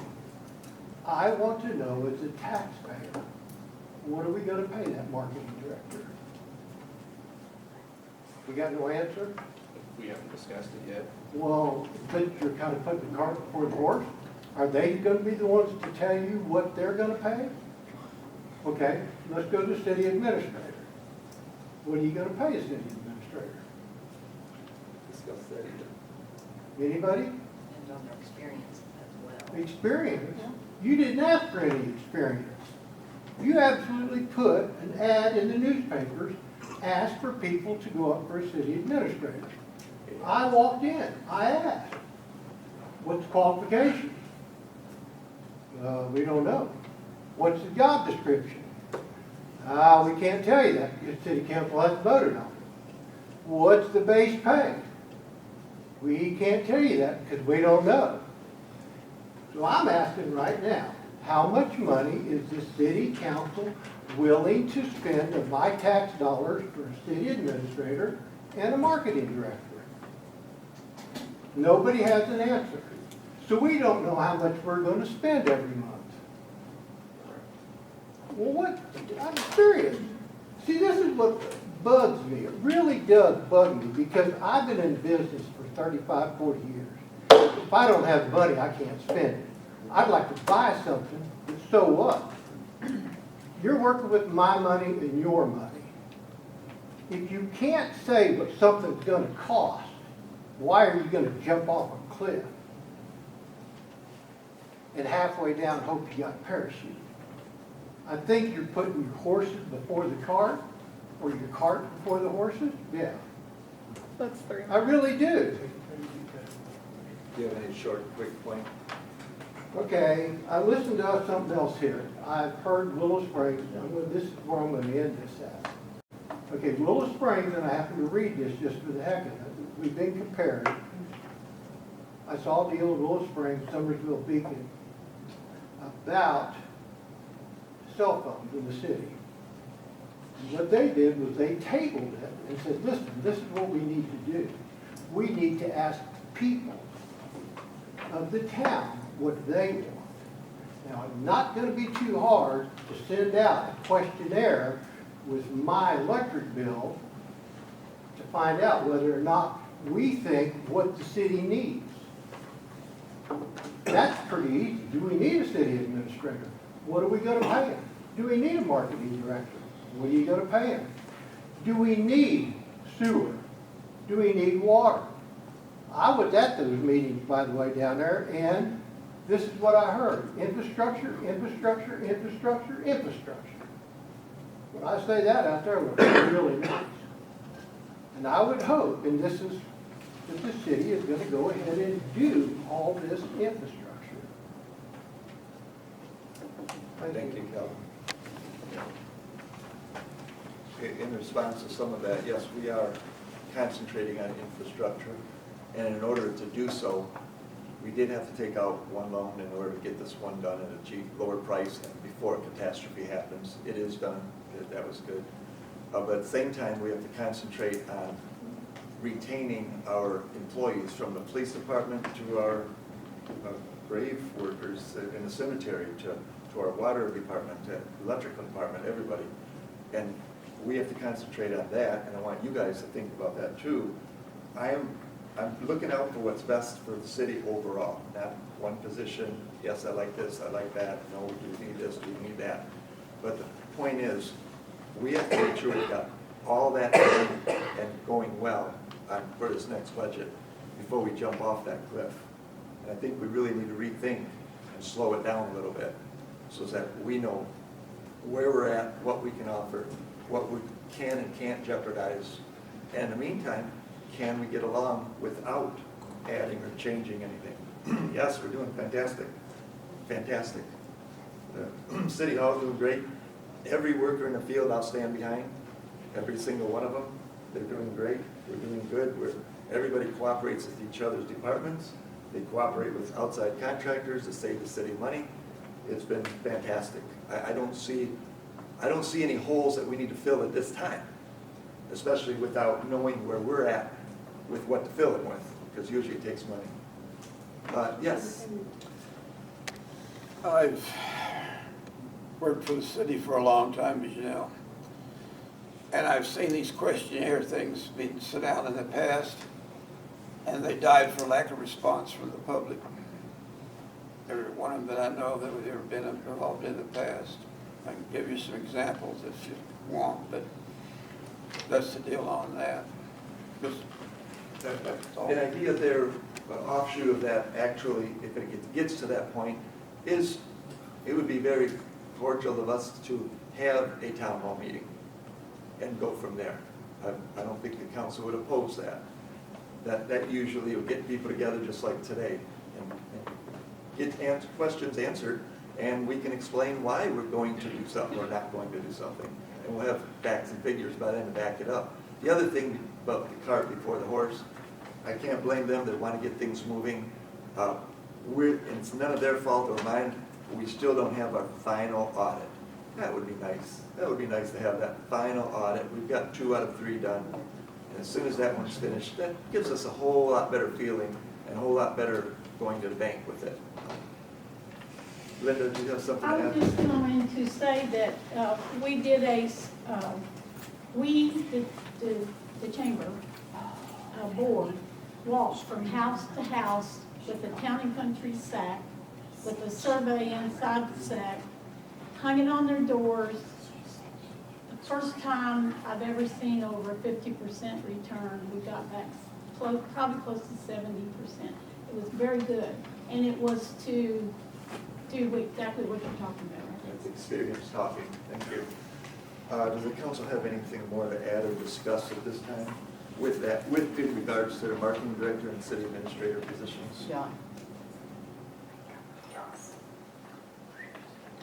Oh, wait, I asked the council first, sorry. Oh, Cliff Burdick will not be here. He had to take a friend to the hospital, brother to the hospital. I just want to make sure we want to see somebody else. Okay, Also, what you all may not need to know yet is how county has upped everybody's real estate and personal taxes again this year. And in fact, I can give you a good example of the building down the street here is going to go up $200 and some. So you better take that into consideration to your budget. Yeah, they Because I'm not very happy with them either. raised mine 40%, I'm sorry. I've got a question, because that does bring about a good thing. So as everybody understands where their tax money goes, how much of it comes to the city? None. It all goes to school. Okay, so hopefully you have the same passion and whatnot to get on their budget, because that's coming up in either July or August. August. To actually Already there. go down there, because there's 3 of the agendas there that should be rolled back. And the percentage amount is what? That goes to the schools? Between 72 and 85%? Almost all of it. Between, if it's a business or resident, it's in between 72 and 85%. So the tax money that does come into the city, the only thing that the city sees as far as from residents is what? Anybody Sales know? tax. What? Sales tax. No, there's one part that a resident actually pays to the city, and that's when you redo your tags on your license, on your cars. Well, you also Okay, pay to that's the it. city on sewer, water, trash. Those are all those. services, those are Services, services, not taxes. but that's not a tax. We get sales tax on it. But the sales tax is where we come in. So we've got services provided, sales tax, and then we also have the license fee. Those are the 3 things that come as far as for the thing. The only thing that affects just the residents is the actual tax. Okay? Whereas the county tax is somewhere between 8 and 12%, and she's absolutely correct. The rest of it goes to the school. So that type of thing, and I don't know about for anybody else, but that's pretty extensive, and that's also why they have what they do. Okay, Well, they so heard my main thing is just to have the same passion and try to get on as far as with their budget too. Okay? Terry, what do you have going? Since he's bringing up taxes and stuff, we have voted in several sales tax increases for the city to generate more money for the city. Correct. Like the parks and recreation, which didn't, most of the people voted that in so the pool would be up and going. And it's 2 years and the pool's still not up and going. A lot of that money was spent on the golf course, because I sat right in here when they Well, voted. actually, you're wrong there. They bought golf carts, they gave them all kinds of money. At first, you wasn't even on the board then. I wasn't here when it was actually voted in either, because you know that I would have been a little bit. Yeah, I know you weren't, it was the old board. But what you're looking at is for the pool set. Yeah. A lot of that goes, a lot of people also think that that's an incredible amount of money, and it's really not. It's more than you think. What do you think that it is, Terry? It's $30,000-$40,000 at least a month, because I've got the paperwork, so don't tell me it's not. They advertise that to be over $1 million a year. It works out to be. 250. There you go. You're on the same page. Yes. Where are we at on the pool? We'll get that in a minute. Standing water. Yeah. Yeah, I'll address that and give you a chance to talk about it at the end. Okay, I got a quick question. yeah. How do I need, if I get phone calls, how do I need to address with people that apply for the marketing director job? What are we gonna do? Why would they be calling you at home and not City Hall? Because Would they're be not my calling me question. I mean, seriously, I mean, that's one of the deals, that I don't think that's right, for them to be calling you. You'd be surprised. Yeah, I know, but to me, if they wanna know, they should ask here or City Hall, that's personal. I spend more time on this phone, my personal phone. There was one month that I spent almost 30 hours doing city business on my phone. Amen. So That's some it. of us- But the thing is, how are they getting your number? It's out there. I don't know it. I mean, I'm not gonna, when I say literally, how are they getting that? You could just hang up on them. Say, ask City Hall. Anybody? I think I've that's got all Facebook, of I've got us. Facebook messages for people too wanting information. Lindo does have legitimate questions. What do you guys think about those questions? How do we approach it here now? Do we keep getting people's hopes up without knowing where we're at? I think we need to put it on hold. I think we really need to get our audit done. Hold is the answer. So just Just addressing, put we've it got it on on, hold. just addressing that it's on hold for this moment. Okay. And Fair we will enough. Until we notify get them more as soon facts as, and figures in the future. we will notify them as soon as we are open to speak about it. Ricky, this pertains to what? What you guys are talking about, the marketing director, and as Okay. part of the chamber board, is it all right if I say something? Sure, go ahead. Just briefly, I can't answer whether or not you guys need a marketing director or not. Obviously, there's a lot of people that think you don't. As far as the chamber goes and the city goes, I do agree, we are two separate entities, there's no doubt about that. I've been an advocate for the chamber and the city working together since I started with the chamber in December, that I think we could do more together. I don't think we are at odds with each other, as a lot of people might think we are. There's things I may not agree with. I'd like to know at some point if we're gonna be in our office forever or not, or if we're gonna be moving out if there is a new marketing director. But short of that, I mean, it's your decision what you do with the chamber and where we operate out of, whether it's that facility or we pick our own. But we definitely can work together. Tabitha has said, as far as, I know the marketing director used to do some of the rentals, she just started doing that before she left. That's something the chamber can still do if it's something that you want us to. She's there. Right now, there is some communication problems with people showing up, and Tabitha isn't there because she is beating the streets. She is on the streets a lot. If you haven't seen her Facebook, she's all over the place. So sometimes we are getting people there expecting to be able to get in or talk to somebody and there's no one there. And some of that is something we can help with if you want. So the offer is there from the chamber to help with a situation like that, with helping with rentals. And again, we can still work together, though we are separate, in helping promote whatever the city needs promoted. You're both here for the same purpose. That's what you're trying to say. Yeah, well, yeah, to a degree. And whether the marketing person does marketing for the pool or the golf course or whatever city services there are or facilities they want to market for, that's, I don't know if that's a chamber thing that they could do or not. I don't see why not. But there is a distinction, I agree. I agree with Murray when he says there is a difference between the chamber and the city. Can we work together? Absolutely. Can we be in a city office or building doing chamber activities? Absolutely. Deidre's already mentioned the fact that we can, if there is an agreement, which we still don't have, which would be great if we did, that would allow us to continue doing what we're doing and help the city and continue with what we've been doing. Thank you, Ricky. Okay, I'd like to get moving on for now.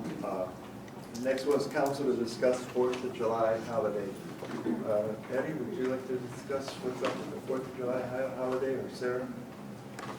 It's been brought to my attention that there will be several people off on the Monday prior to the 4th of July holiday, because it does fall on a Tuesday. I know that when Christmas kind of fell that way, that was something the way that the board had voted was because it was the way it fell. Did it fall on a Friday and a Monday, or I think we had Friday and Monday off both of those times. But I just know that there are people that will be, several people try to run it on a skeleton crew since it does fall, instead of it being like a Monday holiday or like a Wednesday, there will be people that will be out throughout the city on Monday. It's a little longer, it was just something we've been asked by people to address, and that was just. So are we proposing that we give Monday off in addition to the 4th of July, which is Tuesday? Yes. And allow people to travel, Have a 4th of July weekend, yeah. and not have to try and do it on, leave out on Monday night and be back on Tuesday night, type of thing. That's bigger than your budget. They get paid, yeah. They get more. For the fourth. Yeah. Well, they get paid third regardless. Oh. They would be They coming get to work. paid third, yeah. They just don't have to come to work. How are we gonna do that with people on call if they have to come in? Because Murray, wasn't there an issue with that before? That was one of the big issues too, and the other thing is we just allowed the police department basically to get on the same type of thing with their schedule too. So that also means that third, if we give it off as a holiday, automatically becomes overtime for those that are working. And that was something that we put in, which is something I do believe that we can allow them to take off for that day, but I don't know if we can. It's a holiday. So the ones that come in on that day, even though they have it off, would not get time and But a if half. someone is off and they're on call and they kind of take the day off anyway, they're gonna get the same, am I right? They're gonna get the same. If they have They to would take get the day regular off. pay that Monday, that. Right. If they came in, they would get regular. They would get their, Right. right, but if you're on call, like a call out or something. Yeah, sure. So if it's all out, then What are your, I think it's still gonna come out the same. what are your numbers right now as far as how many people are trying to take Monday or wanting to take Monday off and how many people are not? I don't have the exact count, but there are several. The senior center and library, what are their plans? They kind of sometimes make their own schedule. I think So they are kind you of looking at just City Hall then, or are you looking citywide? citywide. And the reason why I'm saying is that those two have different services that provide. Um, Yeah, like you say, as far as like the senior center and the library. ci- Yeah, I think that, They look to usually us like on those days off, if that's the case, I mean, they're all for it, and up and a holiday as well, but. I don't remember either. I'd usually approach this as an added benefit with the lowest amount of cost to the city overall. You know, it's like another benefit of working for the city. Yes, you do get that day off, so you have a long weekend. With us only paying the guys that are on call and they get straight time if they come in. Otherwise, everybody has the benefit of having that day off, so they have a long weekend Without pay or with pay? with me. With straight time. Because all I want to do is keep, well, we all did, our board, increasing the so-called working package without getting too carried away with raises, even though we needed to address that at other times. But it just adds to the package so that there's reasons to work from Mountain View. we've already added 2 days this year. One was permanent, one was not, I believe. Well, we did get back to Juneteenth it. was permanent. Juneteenth is for that, because that's next week. And And then also we did January the 1st of this year, that was the first one. And then there was something with, It wasn't permanent, it's got to be addressed each year. Juneteenth is the only one that was permanent, if I remember right. I think Columbus Day was, or Martin And then Luther King Day tomorrow, was I mean, Columbus Day. and July 3rd would not be permanent either. It would be addressed every year because it falls differently every time. If it falls on Wednesday, so be it. We're not getting 2 days off front or back of it. You know, 4th of July is a Wednesday, that's it. It's like Celebrated like that Christmas weekend. though, last year, it was just on a kind of a year by year, Yep, address it when it came out the way it felt. just something each board can address each year at that time. In my personal opinion, and this is just my personal opinion, this is nothing against the guys that work for us, because I'd love to give them as many benefits as we can. you wanna take the day off, take it as a comp day. You know, the guys that work, they work. It's not a holiday in our books, and we are coming to where we need to start budgeting.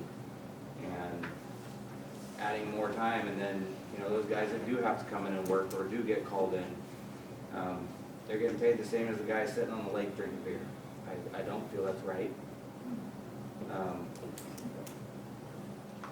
But that's my opinion. Well, will they be getting paid? They're getting paid the same as the other guy on the lake, but they're also getting paid for coming in. So they are So getting it's- paid for coming in. So it's holiday pay, is what you're trying to You're do. getting compensated for it. Yeah, you're trying to do holiday. But pay. straight time on top, not 1.5 times. But if they're already getting paid for 8 hours, you mean you give Yes. them straight time, they're getting double time. Yes, yes, because they came in. They're available. They made themselves available and they came in. Yeah, they're getting a bonus benefit above the others, but I'm open to whatever you guys want to do. I still think you got two places that I can think of right off the bat that is already providing services that day, and that would be senior and library.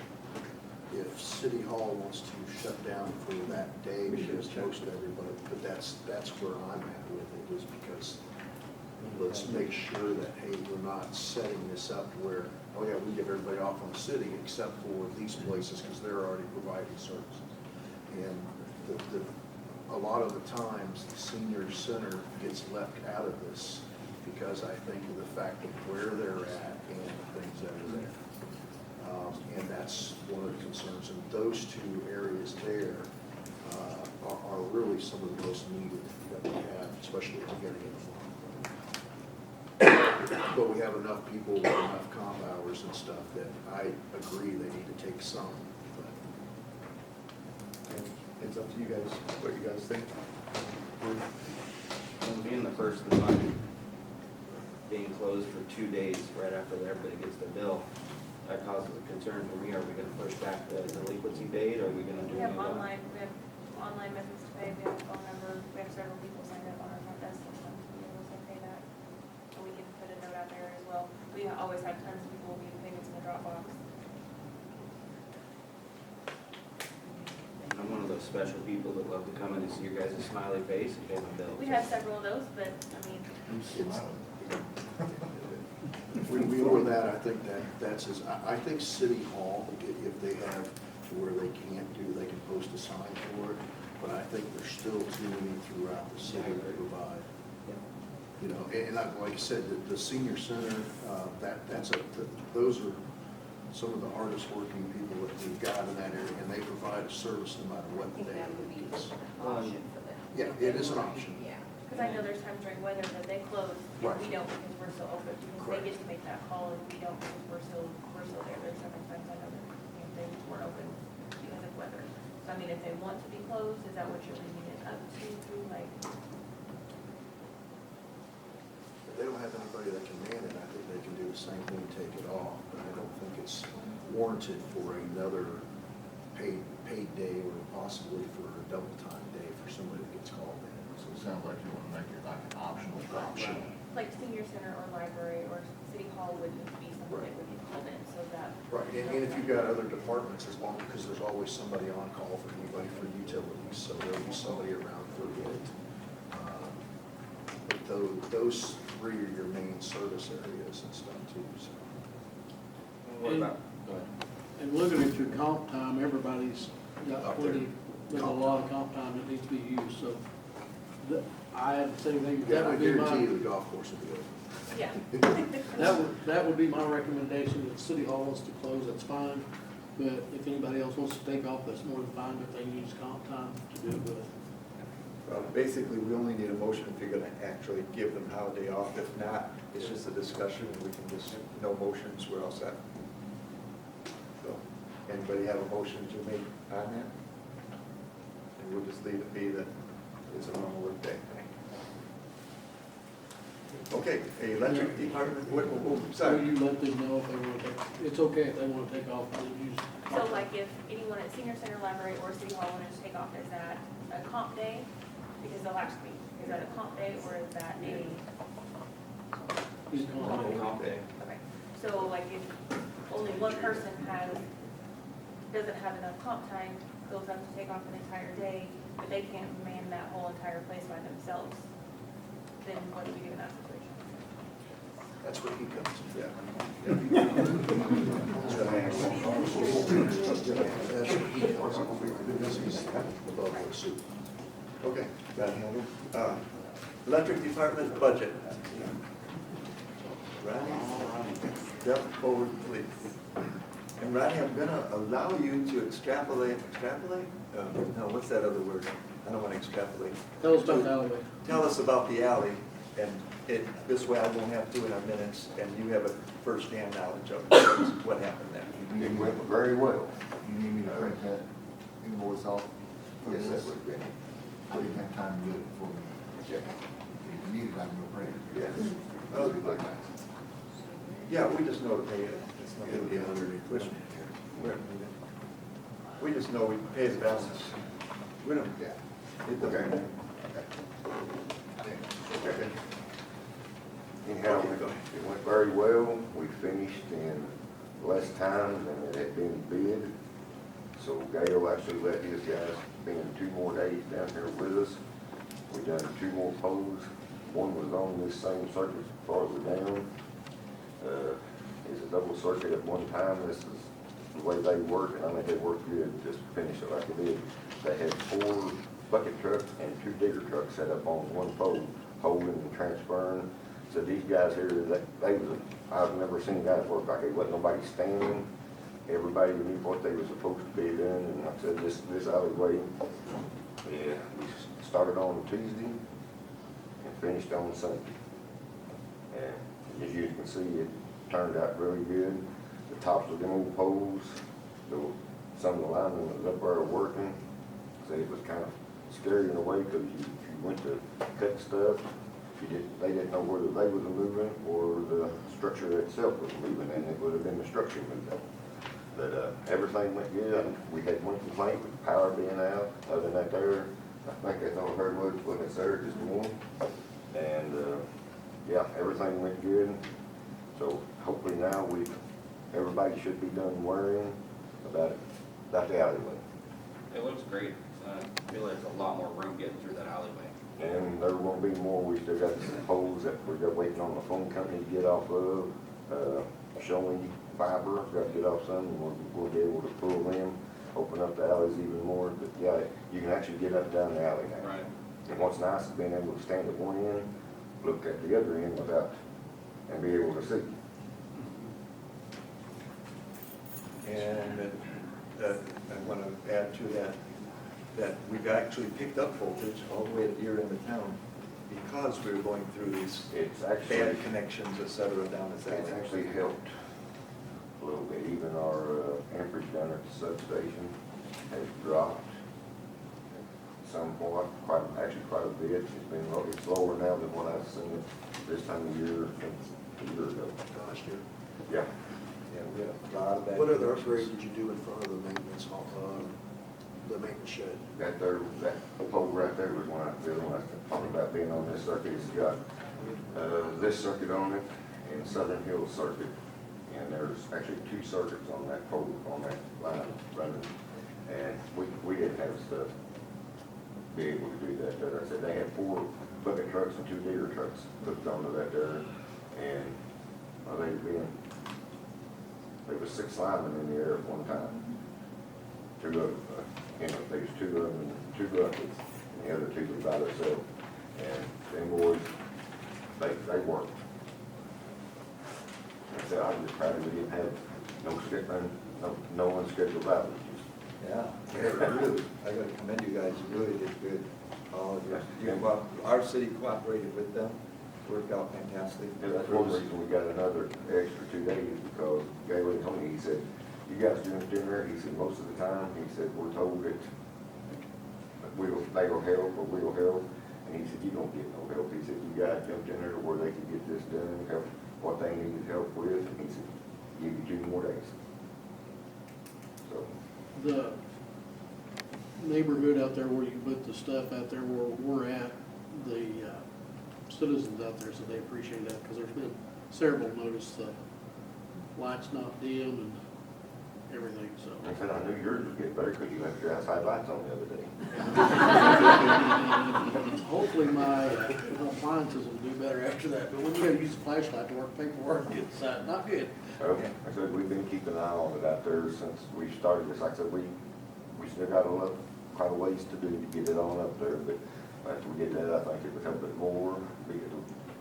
Just personally, I know myself, my air conditioning is not kicking on. It would run nonstop on these days, like, you know, not today because it was cool. Yeah.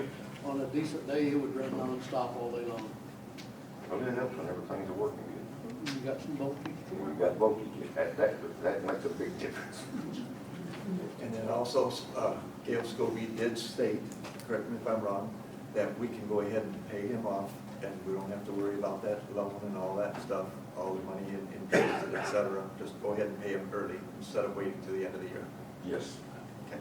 That makes it simpler and cleaner for us. Yeah, actually, we got, you put it on? No. Okay. You can look at that later. That's my understanding. So he said that we'll go ahead and take it now, so. Yeah, he sent the invoice today. Okay, what about your budget? Let's go for your budget. All right. What, how much money do you need? On the first page there, on the salaries and wages, Scotty right now is paying. We're not doing wages. No. No, okay, no wages. The wages. Because we don't have a final budget, we don't know what we can even argue. No, I mean, I ain't asking for the raises. Okay. Right now, Scotty is paying for Landon. So Oh, gotcha. he gets him 2 weeks out of the month, and I get him 2 weeks because he's in this apprentice school. Okay. So me and Scotty have to share him, and it's really not fair for Scotty to have to pay for him for the full month, but I pay half of it. Okay. And he's how far along as far as usefulness to you guys? The 2 weeks we get him, appreciate it, Scotty does let us, if Scotty don't need him, and there's not a lot going on, then Scotty, if we need him, Scotty's been real good about letting us have him, take him, and being able to use him, because he's got to get so many hours in a year. And Scotty knows this here, that everything works good on that there, I said, Scotty gets him, and if we're not needing the fourth guy that day, and it's my week, Scotty needs him, Scotty gets him. Care if I say something real quick? No, I care. You care? It's to your benefit. Oh. With the program Landon's going through, he's required to fulfill X amount of hours in that field. Personally, I wouldn't mind to see him transferred over into the electric department full-time. At this new budget. You agree? I agree. Okay. But. We would have somebody to replace him. Yeah. We'd have to have somebody to replace that. You know, that, fill that. How much does it pay? I'll borrow your plug. Yeah. Just in case you want to Keep throw that that out. in mind too when it comes through for. I've been looking into it. Yeah, I think it would be beneficial to them, be beneficial to Scotty, because said and done, they would have a full-time guy that is on his way toward the journeyman. Takes 4 years to get him there.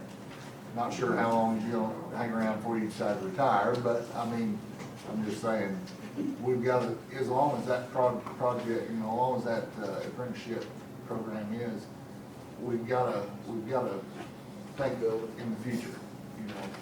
And How's the program going for him? He did good in it. so far, it seems like he does. Later, but whenever he got to go back to do. Oh, I don't remember what it was. But it's, right now, he's getting tugged back and forth, you know, so in a program like this, he needs to be able to focus that brain power toward the program that we're paying for him to be in. So, but just, you know, something to keep in mind, we will have to fill that void in the water and sewer department.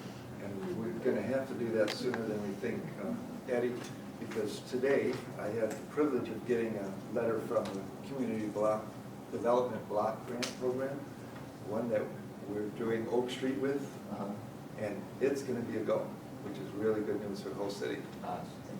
We were short $500 and some thousand, through the efforts of SCOCOG, which was, I believe, Melanie Barnett, and then Tyler Griffith, who was here in our meetings here. And he went and lobbied for us with his boss, Brandon Jensen, of the entire Community Development Block Grant Program Manager. And between them, they got it. All of them successfully got it for us, where we have our extra $500,000. It's not extra, it's what we were falling short because of the economic, Everything went up. yeah, everything went up.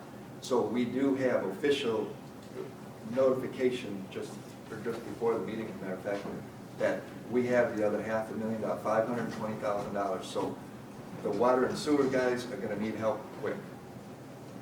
I'm not even sure if one guy is gonna be able to get help. He may need two very shortly, because he's gonna be overwhelmed. He's gonna be here solving problems for these guys tearing up the road. He's gonna be doing the normal stuff. We really gotta concentrate on splitting the water and sewer department. And see, I've been watching these things go down the road, and that's part of my financial thing with you guys earlier. I'm trying to watch all this stuff. And we need to split those two departments for a number of reasons. One, to comply with the grants. And for the second one, so that we have good, clean water, and then keep the other separate and maintain both. So we've got a lot to go. We've got a lot going on in the next 6 months to a year. Because this was good. We have a total now of 1.37, well, $1.37 million. Wait, how do I say that? Yeah, 1.37 total, instead of the $850,000 that we were originally granted for this road. So that $500,000 is going to come in fantastic. So that'll go right along with that. We move this Landon over to you, get you a helper, another trainee, or hopefully somebody with some experience, so we don't have time to train, and get moving. Can you set expectations again? Because I heard it in there. Can you reiterate that this doesn't happen tomorrow? Anything that goes for grants is... Right. Can you elaborate more on that? I do not know the timing of how it will go. It's always, it can be 6 months. I don't know the timing of it. No. But we don't want to be caught shorthanded training somebody when we need them. We need them already there. Is that released? No, this year, no. All our city is doing is troubleshooting the problems as they come up and find things, because they're going to be digging up this entire road. There's no telling what they're gonna find, certain water line, wrong lines when they dig that up. So We don't have to have some a other crew. company's gonna do all that, Yeah. and then our city will help like they did with the electric. Yes, yep. And at the pool, everything. We're lucky to have city crews that are ambidextrous, where they're just doing a little of this, a little of that. Fancy work, It's fantastic. It is, we're lucky. I've been in cities before where, well, that's not my job. You know, I haven't heard that. I have not heard that since I've been here over a year. You know, this We is got a good fantastic. crew. Pardon? We've got a good crew, guys. Yep. So it is official, so that's good. Okay, now, go ahead with your budget. Sorry. It would fit right in there. Do you guys have any questions for him on his budget for electrical? This is for the 6 months. That's correct. Well, Ronnie, on your supplies and materials, you've got $250,000 on that. Can you kind of give Or us is my supplies and material? Third page. Page 3, quarter of the way down. Okay.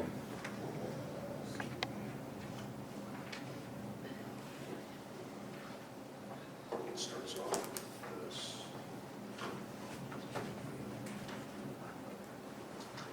Mostly I think it was because of this alley project. Or we depleted your supply, existing supplies? Yes, because I have absolutely, I told you one time, yes, we had everything down there, we did have, but now it's gone and I'm having to restock. And it's going to, I'm just getting what I need for right now. I'm buying a bunch of stuff, it's just what I'm needing, just a little bit at a time for till I can get stocked back up. But What's the percentage of increase as far as on those materials About 8%, over when? last year. That's all. I was gonna say, that doesn't sound about right, but, Well, I'm just going, let's go with that one. okay, that sounds really low. But It may be that it's kind of on some of the stuff. So The nice thing is, we got, I mean, this year was the last of what would have been 4 phase upgrades, right? yes, Yeah, so we really shouldn't have to worry about that for a while. this was a big hit, it's kind of like we said. We got a lot done right here, and we shouldn't have to spend that kind of money for a little bit. Just build back your emergency. Yes. Repair stuff. Because I had to, it was a few of them days, the stuff I needed the day before when I run out. And got hold of a few salesmen and got it when I needed it. All in all, it went good, but yeah, we went down on a lot of stuff real quick. It's getting better about being able to find parts, but it's still not like it used to be. If you find it now, you better get it, because it won't be there long. yeah, and the prices really haven't come down any. Called the other day, one guy, which is Harry Cooper, one of the biggest suppliers, they're supposed to have whatever you need and have it done running. Called him, I needed some automatic beddings, 8 weeks. Then I got a whole other guy, another one of the seven that I deal with, and he had some and was able to get him, he'll be here tomorrow. So on that 250,000, when that's for 6 months, will that alleviate, are you gonna have, say when we come in January, and have to do that, is that gonna pretty well get you stocked back up, so that number's probably gonna drop next January for next year? Yes, it should, yes. Okay.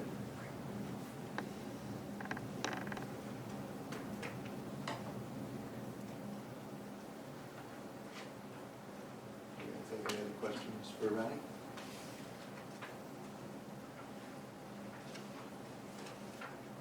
R&M equipment, same page, just above it. Do you have something that needs major work, or are you just putting it in there just in case? Where you at? Same, page 3, 3 lines up, 6,000.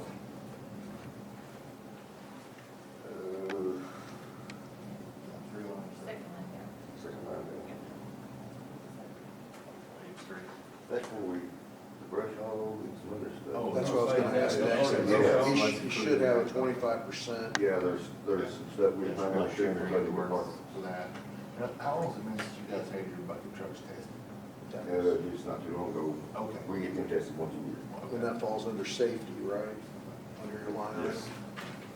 How is the equipment and stuff that you've got, your trucks? Anything you see, or is it coming up for timed out as far as for a maintenance cycle for replacement? There's something going on with the one truck, the trigger, whenever you let go of it, it should stop, but for some reason it's decided it wants on not to stop. That's not good. So we're gonna have to get somebody here to figure out what's going on with it. Which truck is that, the big one or the small one? The big one. Is that an Altech? That's a high ranger. Okay, yeah, you're right, it is there. Yeah, both of them are. Their minimum call out fee is horrendous. Yeah. It's like $500 or $600 just to get them out. And then- But I think that sounds pretty Yes, yeah. important. Yeah, whenever you're up in the middle of the lines and you let go that need to stop and it don't want to, that's not something you got to. I'd say that needs to be done. You've already got a front row seat at it anyway.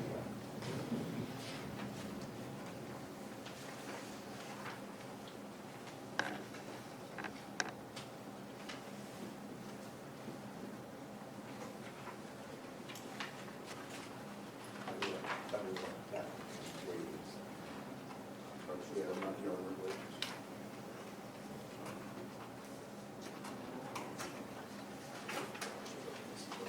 Yeah, glad you included that page anyway. Give us something The to last think about. page.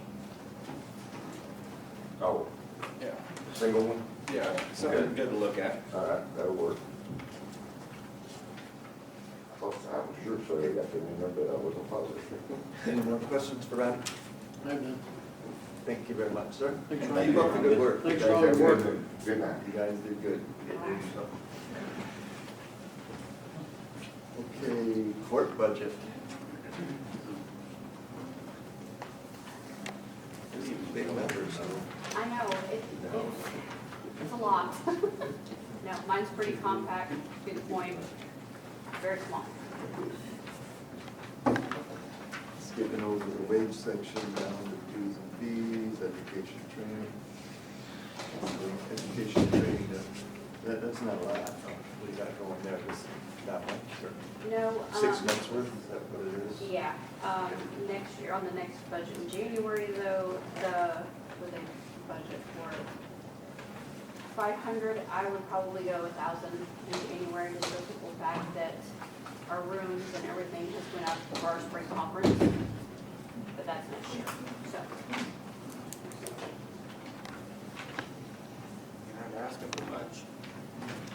I don't need much. Microphones, microphone? No, I'm good. Don't need it. I don't think the judge needs a microphone. No, I he think does he's not. good. No, He does not. He's very, fine. Because that mic is right up there. he's very, his voice travels very He's got the well. voice for the job. Yeah. Any questions for Kelly? Thank you, Kelly. Thank you, All right, you Kelly. guys have a good night. You too. Okay, next on the list, Bill 1370 to become ordinance 1740.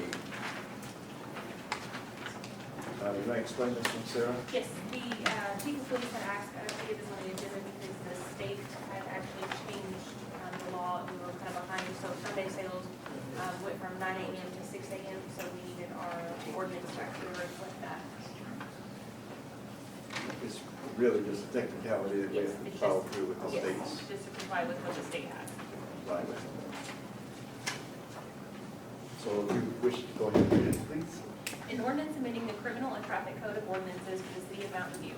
Whereas the city council has determined that there is a need to amend the criminal and traffic code of ordinances for the city of Mountain View, Missouri to accurately reflect the state statutes.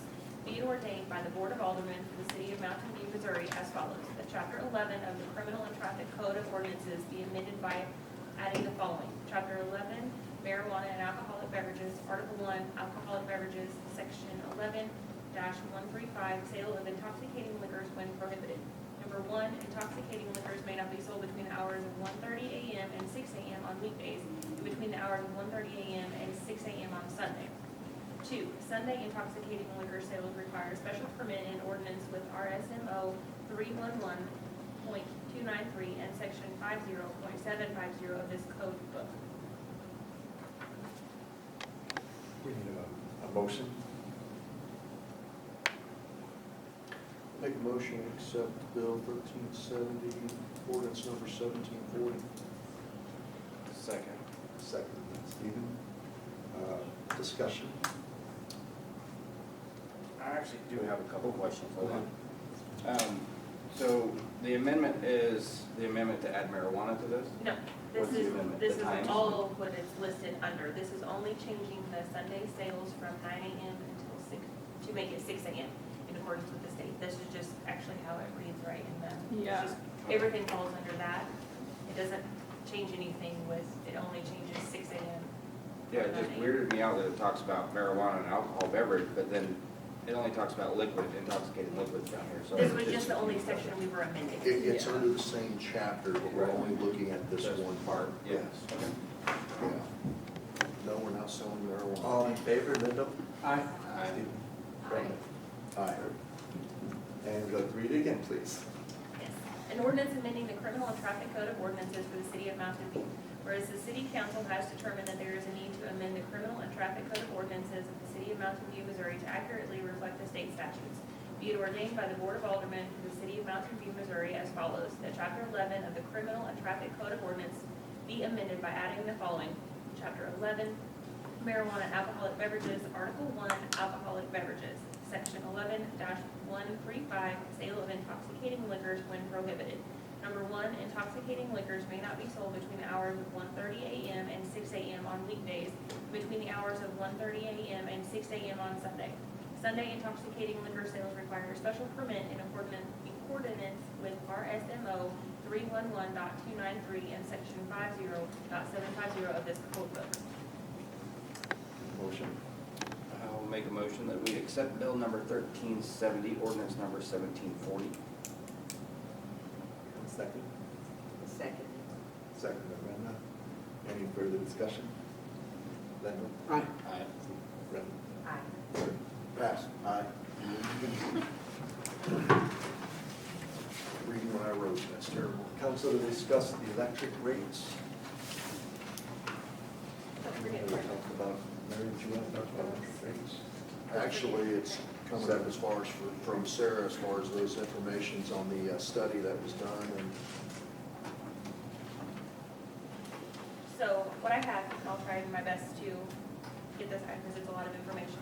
So we talked to Virgil Blakely, who is with BHNG Engineers. This was something that Tina and the previous clerk had started before, so I had done the utility side of it, and I just kind of got into it on this side.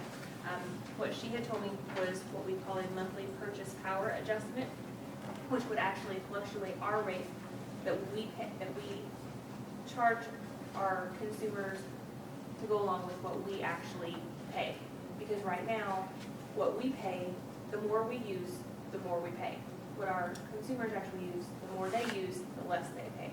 So we never meet in the middle. This would actually make that kind of fluctuate. It would be based upon monthly, what we are paying to MPUA for our electric bills. It's based on the dollar amount, the kilowatt consumption, and also it would include that $10,000 each month that was for that polar vortex. I think we're on payment 24 of 60. I don't know the full total, but I know it's like 10,000. That's Every month. $10,608.63 per month. That was absorbed. So this would just actually recoup that money. When we did some of the math, and I've got this spreadsheet here, but a bill that would be $500 would roughly increase by $8.40 if that was the case. Each month it would fluctuate just a slight variance. It's not like we increase the rates by, $2 or $3. It's like pennies is what it would be. And what she had explained to me was that the cost of purchased power represents the largest single component of the utilities cost, 68% of that total. Most municipal electric utilities have some sort of purchase power adjustment to make minor monthly automatic changes to the rates when the cost of purchased power rises or declines. The utilities power supply has relatively stable rates, but they do vary from month to month and year to year. It's essential for us to have an effective ordinance in place to accommodate these changes, as do nearly all other Missouri municipal utilities. And that's been the discussion Sean, Eddie, and I sat in, and we actually had looked at this spreadsheet, and this is just kind of where we were. So if I understand correctly, we set a base charge above and beyond what we Yes. are charged from. Yes, we have our minimum of 14 Because our bills will fluctuate throughout the year from, I don't know what the lowest I've seen, but, from 2 to 2.5 cents per kilowatt up to 5 cents per kilowatt. And a 2.5 cent per kilowatt charge doesn't sound like much, but when you're talking 3 million kilowatts, that's a huge difference in our bills. But what we're charging doesn't change. So basically what this does is it sets our price a certain area above what we're getting charged. So there will be a slight fluctuation month to month, but it's going to be pretty minimal per customer, if that makes sense. so it's a by usage. Yes. It is what that Yeah. amounts to. So it's whatever we're being charged, and then it's a percentage over that. Yeah. So the bills will fluctuate, even though, let's say, a simple household keeps pretty constant, theirs might go up and down a little bit, whereas Right. somebody that has a big draw, they will see more of an Yeah, increase. 'cause right now, the more you use, the cheaper it gets, but the more we use, the more we have to pay for it. So, you know, cities get hit, and they're getting hit pretty hard in these peak alert funds. And if the people, you know, peak alert is super important, but if they're not seeing it on their bill, they don't realize the importance of it. You know, it's like that peak alert that we're paying $10,608.63 a month. That was from that peak alert in, what was it, February of 2021, that polar vortex, you know. That hurts, those peak alerts hurt. And I've heard a lot of people say that, don't bother my bill, man. Something else, Eddie, too, is kind of relevant, a lot of citizens probably have forgotten about, which I said on the council, but when we switched from Show Me to the co-op, Yeah. we dropped electric rates 20%. Was it 20? I think it was almost 20%. I knew it was a pretty. Or it dropped 20, and I can't remember how we done it, but our It hasn't electric moved rates, since then. it hasn't moved Yeah. since then at all. Yeah. And it was Been pretty scheduled at the time to, you know, do some increases at the time, but we wanted to pass along these savings to the community. Yeah, because we had some pretty good increases, like year Big after year after year. And then I remember that when y'all went to MQA, and this Mudgmut, MPEP buying group, yeah, you were able to reduce the cost and, you know, give the citizens a break. It was Much amazing. needed one. It was amazing on my electric bill how much it dropped. And But people it's- was really appreciative of that, so It's been, what, 5 years? it was 2018, I 2018. I think believe. it's 2018, I was Yeah, trying to find so- that, I believe that's correct. We all know that everything's went up since 2000. Yeah. But I mean, so our, you know, the city's cost has went up, and it continues to fluctuate. So by doing it like this, it more or less ensures the city's ability to maintain their infrastructure by setting this buffer, basically. 1 month, we're not going in a whole bunch, and 1 month, we're coming out. Taking us 2 or 3 months to get out of here. Yep, they averages it all out nicely. 2 or 3 months just to do it again. Yeah. That's basically for your information for now, and then in the future, we'll be getting the proposals out. We're going to have to, as far as, and that also brings it as an even. Now, something else that I know me and Eddie have discussed is that we have too many different types of electric out there. We Glad really you brought need that up. one residential and one commercial. Yeah. And the commercial would be for three-phase power. That should be the same, and if you look across for everybody else in our area, look at the co-ops, other cities and stuff, that's how they run it. So that way, it's easier for us as a city itself to do billing, and it's also more fair for small businesses and other things that operate out of some of the houses, some small things. But if they run three-phase power, that costs more to provide to them, so it has to be a different rate. You've got a demand charge. That's correct. So what you're saying is your small business that just uses standard, you know, single phase 240 power. 240 power. They're gonna be paying the same electric rate As as the residential. household would. Yes. But if you're, you know, high demand, you're running, you know, 480 or three phase, something where you have a High three demand. phase CT meter, you're paying a demand charge on top of that, so. Correct. Yeah, I can't disagree with you. 'Cause That I should feel like- also promote more for some of the businesses and stuff that Yeah. have, because most of the stuff that's even around through here is single phase. Oh, yeah, I feel like, you know, the way it is right now, the business owners are getting penalized because they've got a business. Yes. But that there is a big part of this, so as usage, a percentage over what our cost is, and break it down to just simplify it to a three-phase business and residential. I've got electric bills now for 3 different types, and the other 2 are in line with that. You know, you can look at the price per kilowatt hour every month. It fluctuates a little bit through both the other co-ops that I pay. And for the cities, it's pretty much right straight. And I know that the bills are changing and fluctuating. And both of them only have 2 types of power. It's a work in progress, research in progress. Well, something for that, I think we've got to do fairly quick, because we have spent a lot of money through the electric. And the electric, even by what their study and stuff was, came out 4 months out of the last 12. And that was by the study that was actually done. So if you want to look at as far as for the services being provided, the amount of money that's being spent, the electric department has always had something to where it kicked back towards the seniors for their services, the pool services, library services, and things along that nature. And if they're not making the money and stuff that it takes to even keep their department going, then it's affected everything. I know there's like statutes put in place and you can't make over X amount, but. And I'm not we're looking far at from that. raising, I'm not looking at raising what the Yeah. actual thing is being charged, but the fluctuation has. Yeah, smooth it out. Any other concerns about the electric rates? So when do we need to address this at the next meeting, or? Yes, It would depend on what we get with verbal, and we're still working on the plan, so we present you with the plan.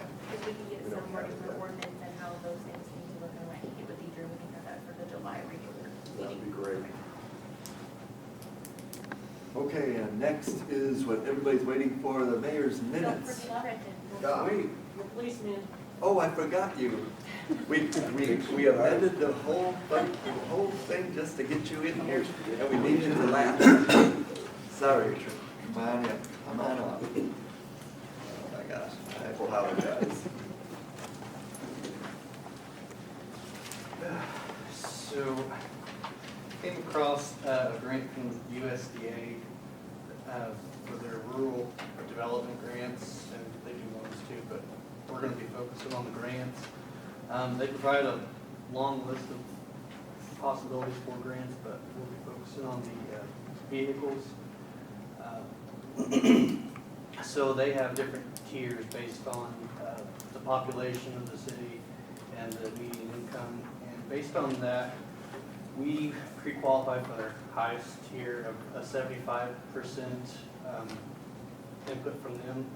So that would put our end of purchase of a new vehicle at 25%. And I would have liked to have had the numbers for you, but it's apparently very hard to get a hold of today. But based on the last brand new vehicle purchase, and these aren't used vehicles either, they're brand new, so the upkeep is significantly better than some of the older ones we have. So based on the last new one we bought, it was about, I think, 35,000 and some change, I don't know the exact number. So we would be looking around 8,000 to 9,000 of the city's in. But part of that is, of course, the federal government has all their stipulations they want us to do. And part of that is to get basically the city's permission to apply. And if we decide to do that, to appoint someone to be the subscription, the one to put the signatures on the application for any future applications. So they don't ask that we cut a check today. This would be I would imagine, months down the road. And then in addition to that, the police vehicles have to be ordered, and that takes months at a time too. So we probably wouldn't be expected to pay anything until probably close to next year, if not into it, just because we pay the time of purchase. So this is just to start the application process and to appoint someone to sign the grant applications. So you're not committed, just because you're applying, we're not committed to anything at this time. As far as I know, there is no commitment. It is just to see, because we are pre-qualified, so to start the application process, fill it out, which they require a lot of the financial documents from the city just to see where we stand as far as our own ability to provide the services we're asking, to include the last 3 years of audits, current general fund, approved budget. So this is just to get the ball rolling to see if we actually qualify.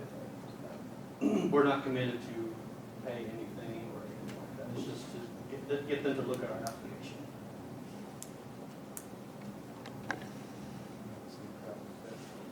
Nope. approve him to apply for the grant. Are you looking to get another Explorer? Most likely, yes. So, part of that, one of the stipulations is it would have to be open for bid.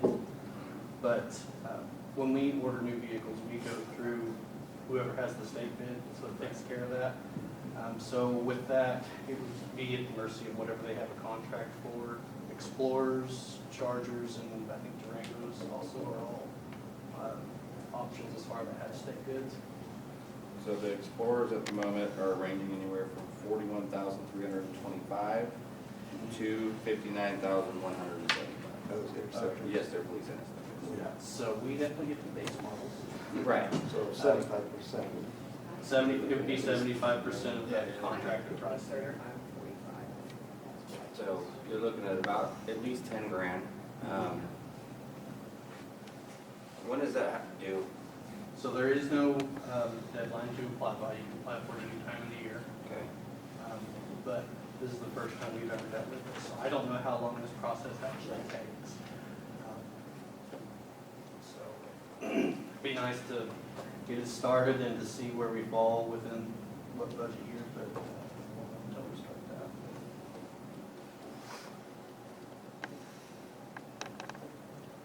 We're still, at their request to audit, our audit's not done yet, that could keep us out.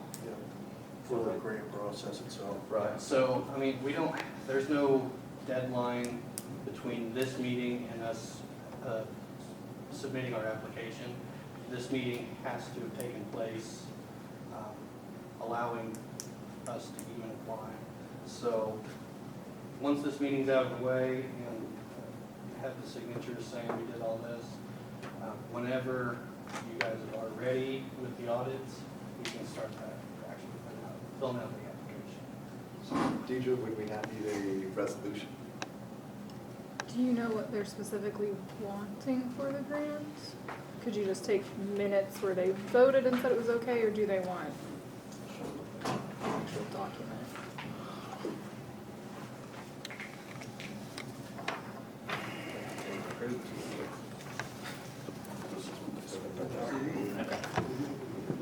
That also goes into that. Okay, so they're wanting this. Of redoing that we're talking about last week. Not to start replacing that. Okay, Replacement. so they are wanting a resolution. Yeah. So, we'll have to do that at, it has to be on the agenda, because they have to be able to fill it out. With like the numbers and stuff. Yeah, what they sent is a resolution, so they're wanting a resolution. We'll have to put that on the spot. That give enough time if we did it by the next regular meeting, and also hopefully then we'd see what the final was from audits. If you could get that to Deidre, and then Deidre can get a resolution made up. Okay. Next regular meeting. Mark? Did you find that?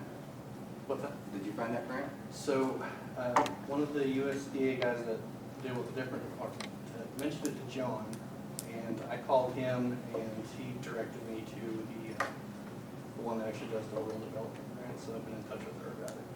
She sent me an email with all the list of stuff we need to get done. Good. Thank you very much, Trent. You guys. Okay, now, the Myers minutes, unless you have an objection. Okay, the alleyway was obviously blown out of the water earlier. I did walk up and down the alley as they were working. I picked up things, copper connectors, copper wire. You could bend it once, and in the very next bend it breaks. In other words, it's heat tempered, etc. It's garbage. It's crazy the way that was running. I would never believe that whole alley was running the way it was for this length of time. There's connections that were a bad connection at one time, and they're laying on the ground. I can see where they were welded together because they started arcing, and then they just welded themselves together. Well, that gives a really high resistance to voltage and gives your voltage drop way down the line. So we've got rid of all that. We will actually save some money. I couldn't put a nickel or dollar on figure on it. But in our losses there, our heat losses, I-squared R losses, et cetera, from resistance, it's fantastic. The new setup down that alley is going to just, I don't know, it could have been really bad. you know, if something would have went wrong. Instead, and they had, I'm happy to say we had no accidents, no big problems with it. Everybody did good. The city crews worked real well with the contractors. They were really impressed. Okay, then next, the Oak Street grant, I told you we do have the grant, so that is good. We're gonna move forward with that. The pool progress is, everybody's concerned. Yes, the subcontractors are finally off their other job and onto ours. They are hard at it. They're really doing good. They're the plumbers right now, they're getting all the underground in. Our crews are helping them, doing anything they want with the crews that we have available, but that's plenty help for them. They're gonna have their next stage done this week, then next week. Shoot, I would have said the 4th of July would be open, but I don't know that. I'd really be jumping the gun. I'm gonna say the first week of July, like the 10th or something. I really don't know. Because every time I say it's gonna either get delayed or something that's gonna come up. So I don't really wanna say, but we're gonna, one way or another, we're gonna open that pool this summer and get our full run going and have all the lifeguards, everybody get experience and let everybody know and see what they have for a pool. We're gonna get that baby running, and it is going. Financially, no problem. We're still under budget actually because we didn't get bills anymore lately. So we have the money sitting there ready to go. And this extra time buys us. We've got, I believe, community betterment and others that have been helping out over there, clean up, et cetera, the locker rooms and whatnot. We've got people, volunteers that have been helping, and they can use that time wisely. That was great. And then they even had, I think, a big sale to get money in. Somebody did that, and that was cool. Everything that goes to the better of it, we're all for it. It's all going in a positive direction. So that should work out good. Okay, let's see. The concert, depending on how you look at it, it was a success because the concert was good. The concert goers enjoyed it. Everything went well. Financially, what did it cost us? I would like to say that the parades, et cetera, that we have in town costs us, but it doesn't, because it brings people to town, whether they're spending money, sales tax, et cetera, or just bringing people together into town, keeping things going, giving us something to do in Mountain View. So you can look it over however you want to look at it. The final numbers that we have at our disposal, and it ended up being, and I think we discussed it a little bit earlier, where we were short $8,800 out of, we had projected, 41. Oh, well, we projected when we first started this whole thing was a possibility of $60,000. And the way it went, and for first timers, everybody that from start to finish that got into it and did it, they did a good job. I can't complain. We came out with only $8,000 so-called loss, but it's really an investment in our community. That's not bad. There's nothing wrong with that. We could throw a parade and spend $8,000 in a heartbeat, and it was still a positive figure for the town. So that's not bad. If you have questions on it, I can entertain questions if anybody has anything. But I'm happy it was here and that we did it. The city did back everybody that was involved at the beginning and all the way through the end, and it worked out good. It was actually a lot of different people working together. I like seeing that. Then the other thing, I think the last thing I had was a fire department call-out report. I have that. Mason was good enough to make out a report for us so that we keep up with what this volunteer fire department's doing in our town. And shoot, they had just this year to date, 238 calls. And out of those 238, they only missed 8. And the 8 they missed were ambulance calls where the ambulance got there first and didn't really need their help. We're not a first responder if we're not the first one there. The ambulance is there. They're ahead of our first responders, so no problem. They weren't fire calls, et cetera. Let's see, they did fantastic. I mean, from Jason Tabor alone, you had, I don't know how to read that, 30, what was the 30, Jason? Do you remember the numbers? I tried to get with him this afternoon, didn't catch him about that. We needed Mason here to explain the ins and outs of this, but it's completely insane, the amount of call-outs they all did. Oh, in the month, in this past month, Two of the people did 11 call-outs, I believe. Jason did 30. The next people were 8 and 7. They're all running. There's probably 5 or 6 guys doing most of it, which I really commend them. And the others, I don't care if they only do one a month, they're trying, they're getting out there when they're available. So I gotta hand it to that volunteer department. To do that many, let's see, the year, in the month, 67% was EMS calls, 33% were fire, 46 incidents total, and that was in 31 days, 46 incidents. You talk about being on call and dropping everything and running, that's pretty good in 31 days. That's 1.5 a day. So I wanted to commend the fire department on that. And if you guys have any questions, this is the time to ask, because I believe we're going to be going into closed session. Yes, sir. Yeah, John, I got a big question for you. You were saying this $8,000 that we lost. I think we lost more than that. Bring the numbers in. You said that's an investment towards the town. A lot of people in this town don't care about this town.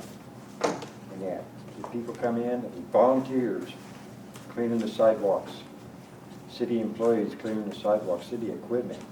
Did you count that net loss? No. Guaranteed you didn't. We paid that out of pocket. Drive around this town.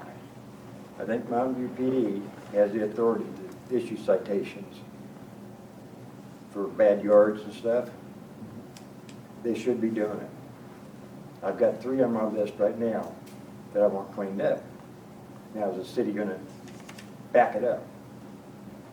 Well, behind Malone's Motel.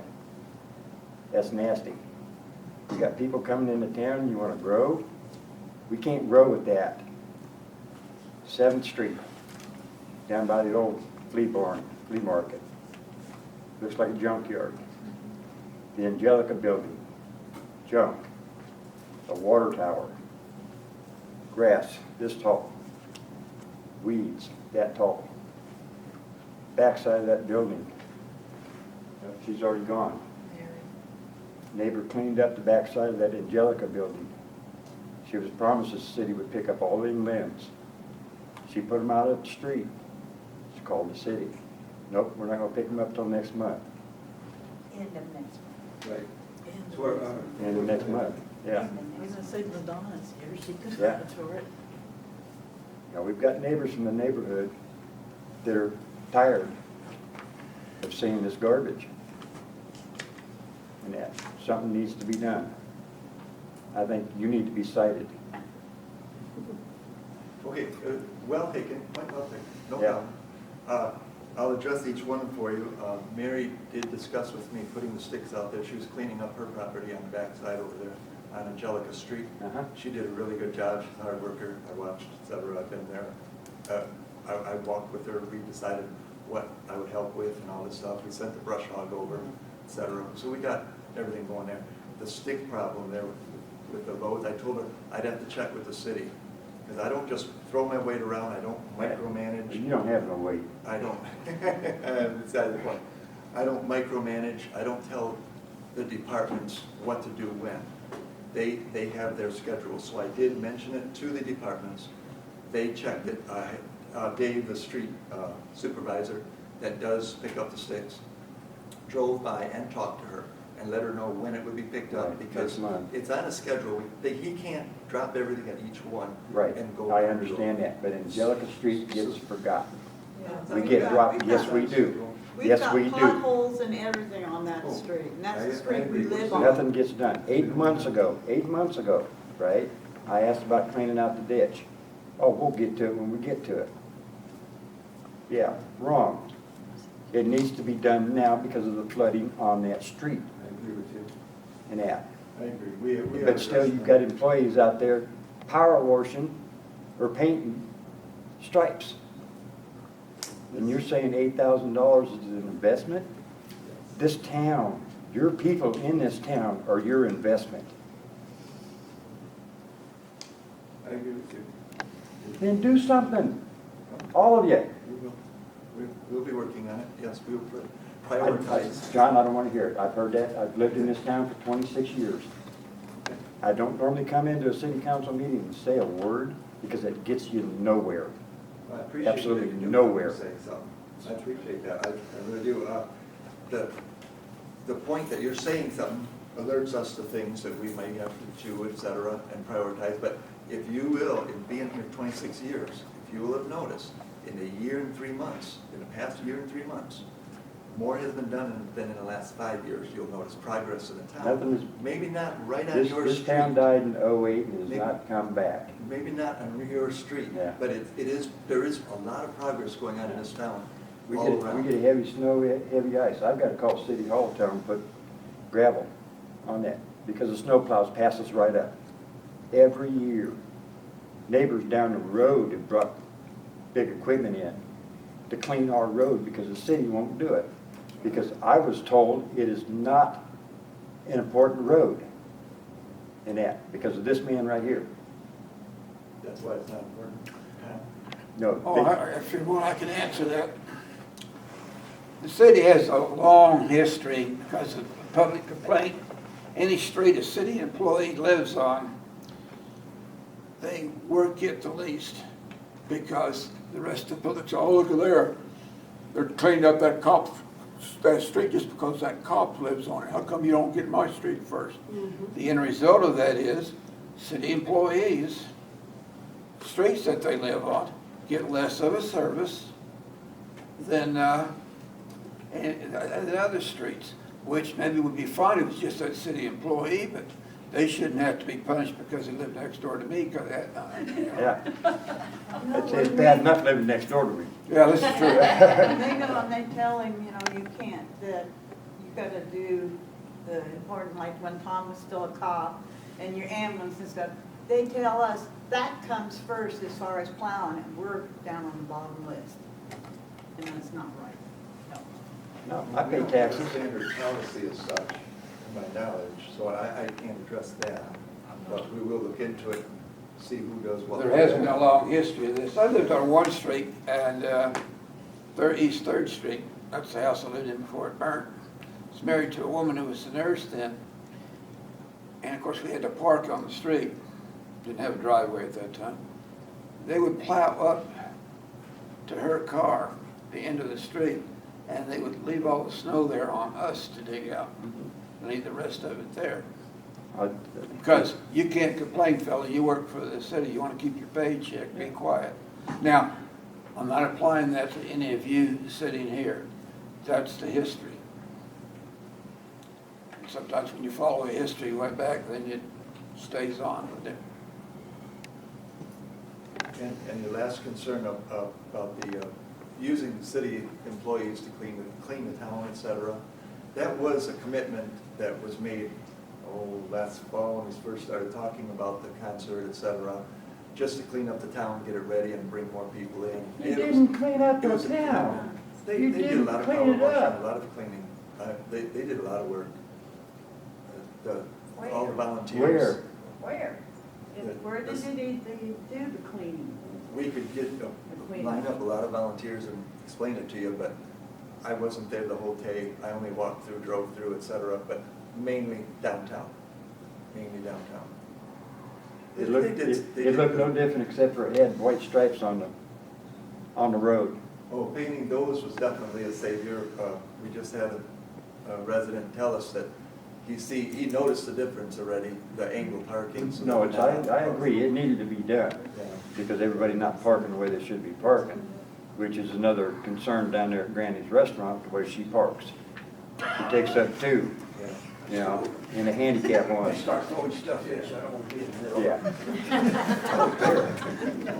I'll let you go in there and talk to her about that. Oh, no, she don't want to talk to me. Yeah.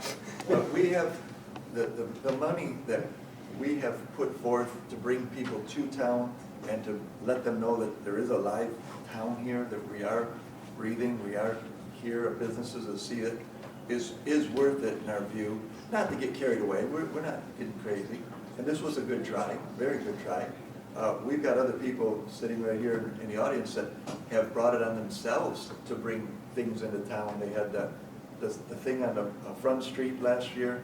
They had the neighborhood party, all these things. They spent, Halloween down this street, they spent thousands of dollars of their own money to bring this money in, to bring people into town. To try and bring people in, but a lot of people come into I this do have to town. say for Halloween, and I've spent thousands each year for that. Not expecting anything from it, but this whole cleanup was amazing. I saw dozens of people work on this, but I've never seen that ever before. But this so. back behind Malone's Motel is the first thing you see when you drive into town. Right. We've got ordinances in place, but we can't really enforce them because we don't have a court order which cannot back what we enforce. If we write tickets for that, which we have, we can't back them up because we cannot garnish their wages. We cannot put a lien on their property. We do not have a property tax in the city. Normal cities have a property tax that they can put a lien against them. Keep finding and them. then you get action. You just keep finding them. We're still working at it. Yeah, but it doesn't matter. It's just a waste If of they time don't with the pay it, police they don't officer. pay it. There is some way. There is a loophole. And we're working on that. Yes, Yeah. we're working Can on I that. add a little bit to this? We've been working on it. Sure. 2 or 3 months ago, Terry came up with the same thing.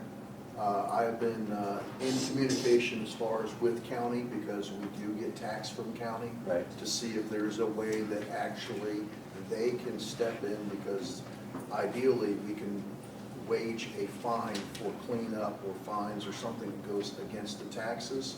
They are checking now to see if it can be implemented. Because it's getting into areas where you're seeing that in bigger cities, but down where we're at, it's really hard to. As soon as I get more of an update on that and whatnot, I will pass that on. But yes, I have been actively, because it is one of the big ones as far as for a lot of the other places here. And it's not only for that, you keep mentioning the businesses. We have several houses and dwellings, I don't even want to call houses, dwellings within town that are safety hazards, either because of the fact the roofs are collapsing, there's no porches, and we have little ones and stuff around, not to mention infestation and other problems. So yes, those, and to let you know that yes, that is very warranted. And as soon as I get an update and stuff, then I'll make sure that they'll pass that out to you. Well, that's my next step, is to go to Howell County, because we do pay county taxes, exactly. extensive Howell County taxes. And the city of Mountain View won't do nothing, since Mountain View is in Howell County. Howell County should give us some kind of relief or information that we can do. We pursued that about 2 years ago when I was an alderman, and Howell County said they didn't want to touch it. Seriously. I was personally down there. Yeah, they don't told want to me get involved. And the commissioner said, there's just no way we're going to They touch get that. pushed hard enough, they won't have much of a But we choice. do, but that doesn't make them change their laws and their rules and what they can and can't do. But legally, They how really do we go restrict. about making those fines? And the only thing from my understanding we can do is put it on the ballot. I'm not a history buff or all this stuff, and put a tax towards the city.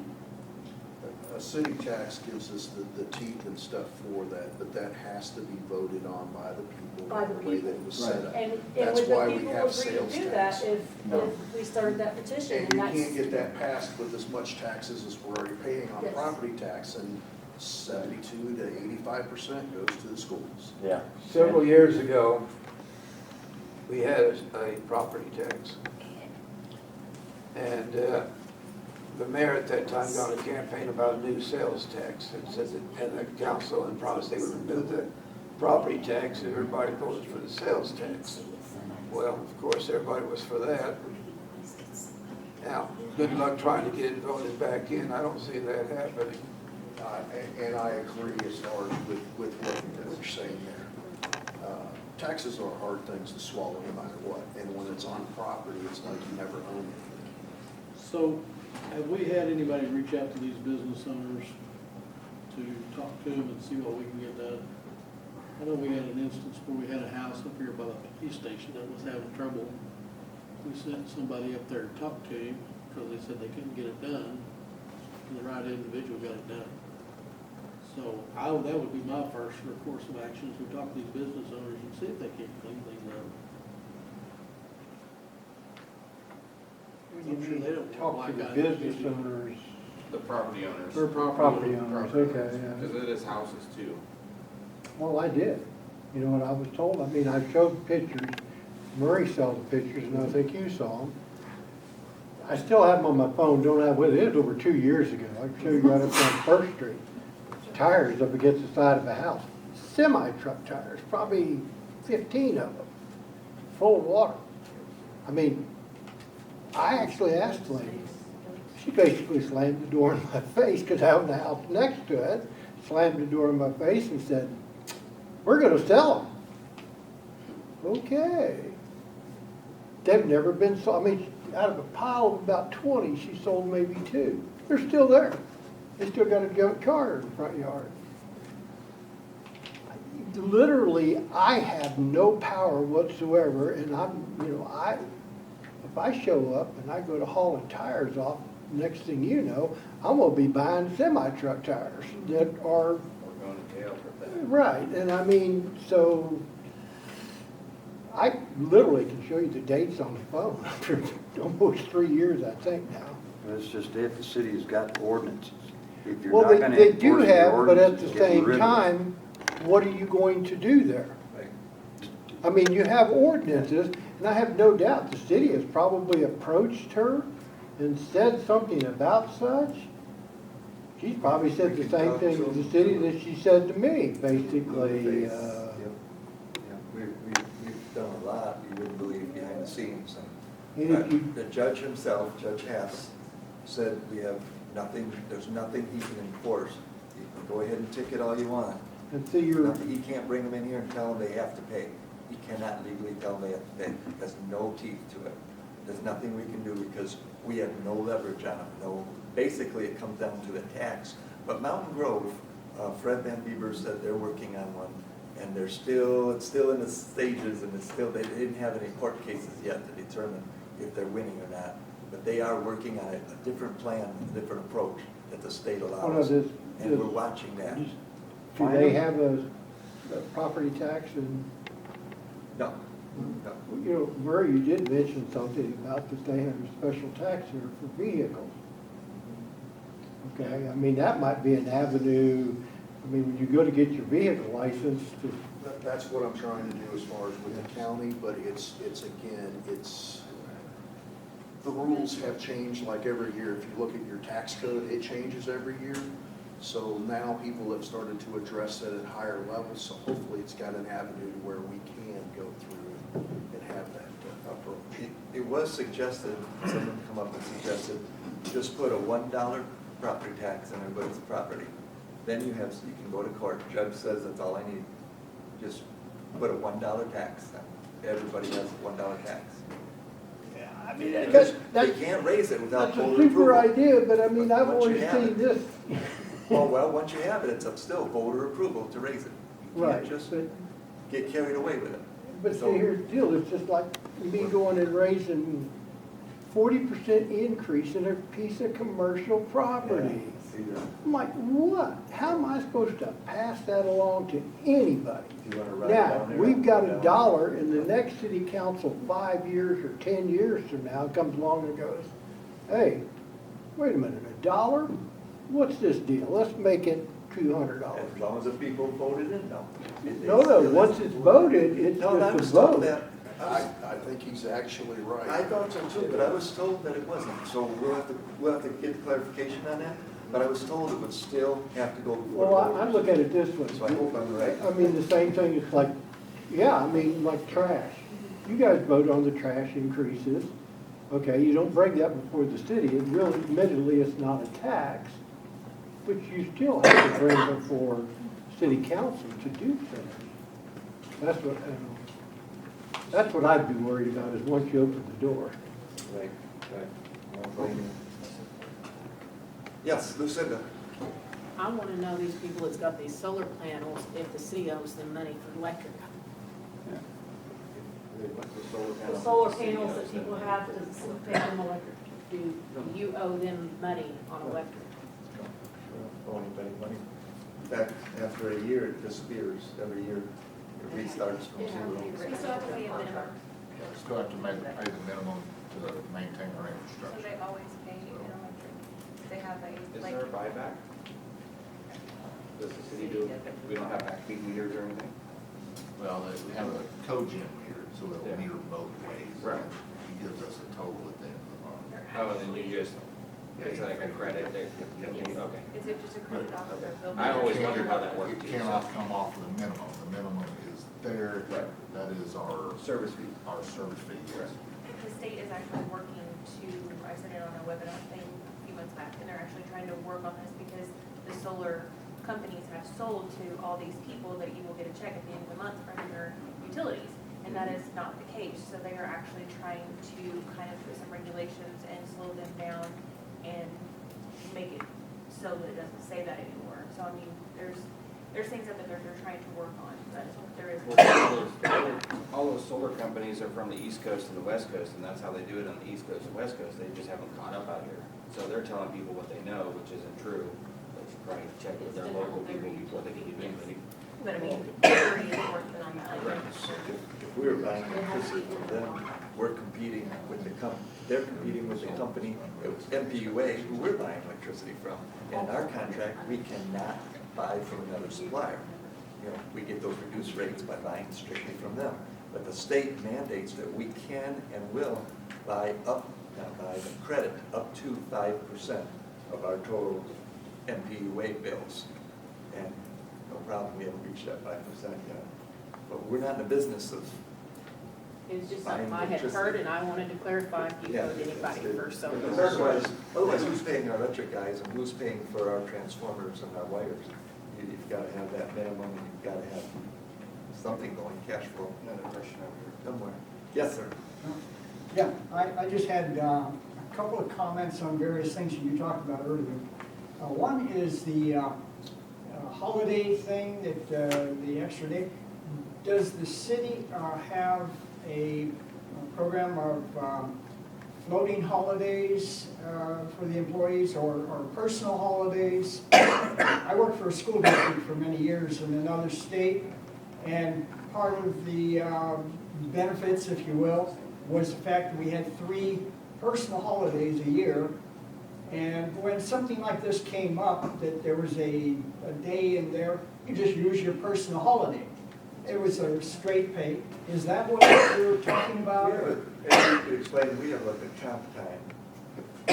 We've got comp time, which we've got a bank, you know, if you have to work overtime, that comp time gets put in that bank at a 1.5 rate. That's a little different. I think you're talking about basically 3 free days that you're given throughout the year to use whenever you want to work. So Yeah. the A lot of closest companies thing, do that. the closest thing we have to that is sick time, which we accumulate, I believe it's 4 hours per month. So by the time you figure that in, that's probably not too far from that. Right. So, Yeah, I just wondered, because it made a lot of sense. I worked for J.C. Penney's for a long time, and they had 3 or 4 floating holidays you could use anytime you want. Okay, the other thing I was thinking about is this idea of, gosh, went out of my head. It was a different issue altogether. But anyway, I did want to address this problem of various trashy areas, if you will. I hate to use that term, but accumulated stuff. Is it illegal or is it unethical to publish photographs of that particular site to put in a newspaper?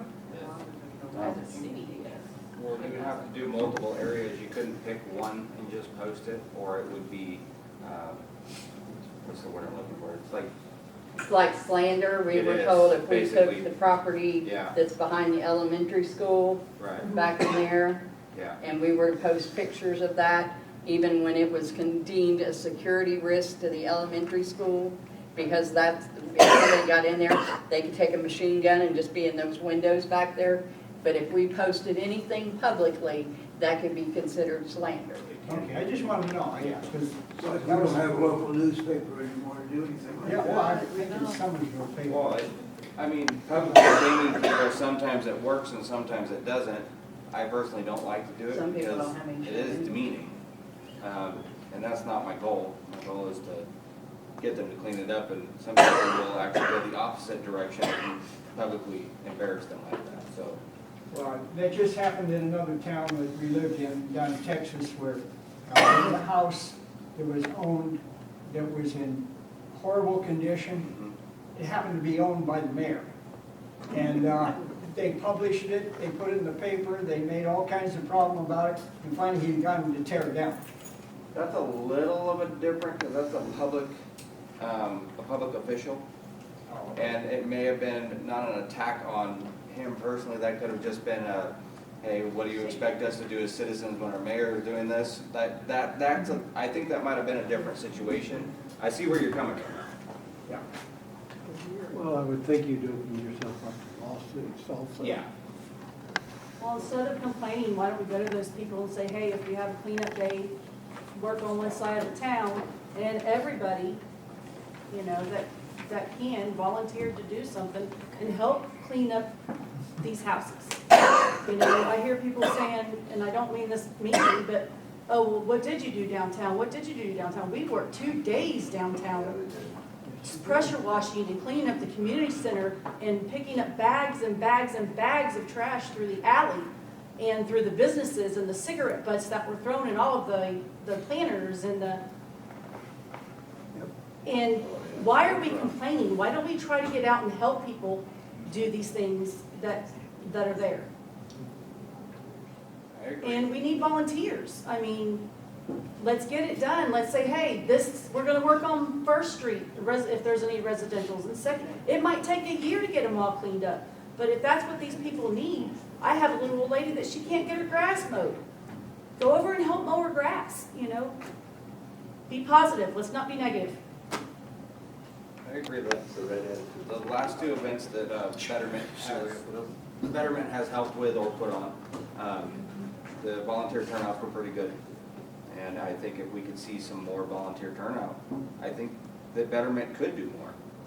You know, I think the city would see a change in what you guys do, because I personally saw a change in what you guys did, and it was a lot of hard work. But it wasn't huge. I mean, it was huge for the amount of labor put in, but it wasn't like something big, so people don't see it as they're driving to work. A lot of that you wouldn't see, like, especially the pressure washing, you wouldn't see it until you walk the streets. But if you walk the streets the day before and the day after, you would be in awe. We have black sidewalks everywhere, not everywhere, but we got a lot of black sidewalks, and they are now concrete again. I don't know what was on them, I don't want to know what was on them, but. Which is safer too. Which is safer. But like you said, it comes down to volunteers for that stuff. You know, I'm sorry, go ahead, I'm sorry. Oh, I'm done. Go ahead. You know, I think part of the problem here is it's all very good in the volunteers. But when you look back, it wasn't any one person sitting on the city council. Absolutely wonderful over there by the What Park. Absolutely wonderful over there by the Veterans Park. I mean, these people had spent their time busting their tails to absolutely make a wonderful place and spent thousands of dollars of their own money to buy some of those flowers. And then we had an administration come in and just absolutely tear it out. This is what, I'm not, this is kind of what you're faced with on the volunteers. I mean, it really is. They're gonna look around and go, well, I spent all this time, and I mean, bingo, there you go. And I realize that that's not the intent. The intent is always good. But boy, you've got to explain yourself out of that one probably, because there's quite a few ladies as well as gentlemen that I saw working on that kind of stuff. That boils down to all the way through history in our whole country. Right. Look out for who you vote for. Listen to them, see what they really do or don't do or say or will say, because you get the wrong people in the wrong place and do the wrong things. That was a catastrophe. It's behind us, and we're over it, we're moving on. Trying to do the best we can. and I personally get out there and volunteer a lot. And it's not because I feel like I need to, it's because I want everybody to see that, you know, we all do. I mean, all of us get out there and volunteer, and I want everybody to see if we're willing to do it, please come join us. We have fun most of the time. Sometimes it's a lot of hard work and we don't want to do it, but most of the time we have a lot of fun. So, me personally, I think if more people could get out and help around town, and like Cricket said, you know, if you see a neighbor's lawn getting lawn getting long, go over and ask if I can mow it for you. Since he brought it up, I do want to actually thank Steve, because we were gone on a family emergency during a lot of the volunteer stuff. And Steve, I do believe, went above and beyond what anybody should have been doing, and I want to personally thank you. And, yeah. But And we're the. Your wife, well, you didn't make it. She took over I didn't for make you. it. I know, she took stepped over. up. She stepped up. I appreciate it. Yes. so just to let, I seen it, and thank you. I don't, like I said, I don't do it because I get anything out of it, because I don't. But I grew up coming to this town when I was younger, and I love this little town, and I want to make it halfway decent again. I'd like that. Yeah, you're not just complaining about it, you're doing it, you're working at it. I'd like to complain, but no one's going to listen. But not just. No, there's nothing wrong with complaining. There's nothing wrong with complaining. But I am a citizen here too, so. Don't take that wrong. Does anybody else have anything, point of interest for the good of the order, from public, from the board? Monday, offices will be closed. The whole city as far as for that, because it is a holiday. It is Juneteenth.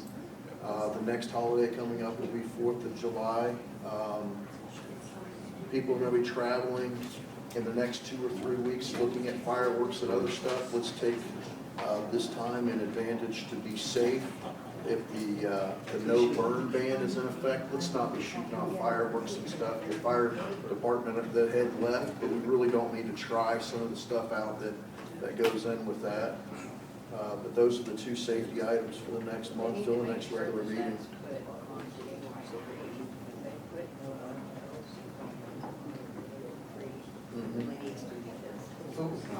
Nothing else, I'd entertain a motion to go into closed session after 5-minute recess.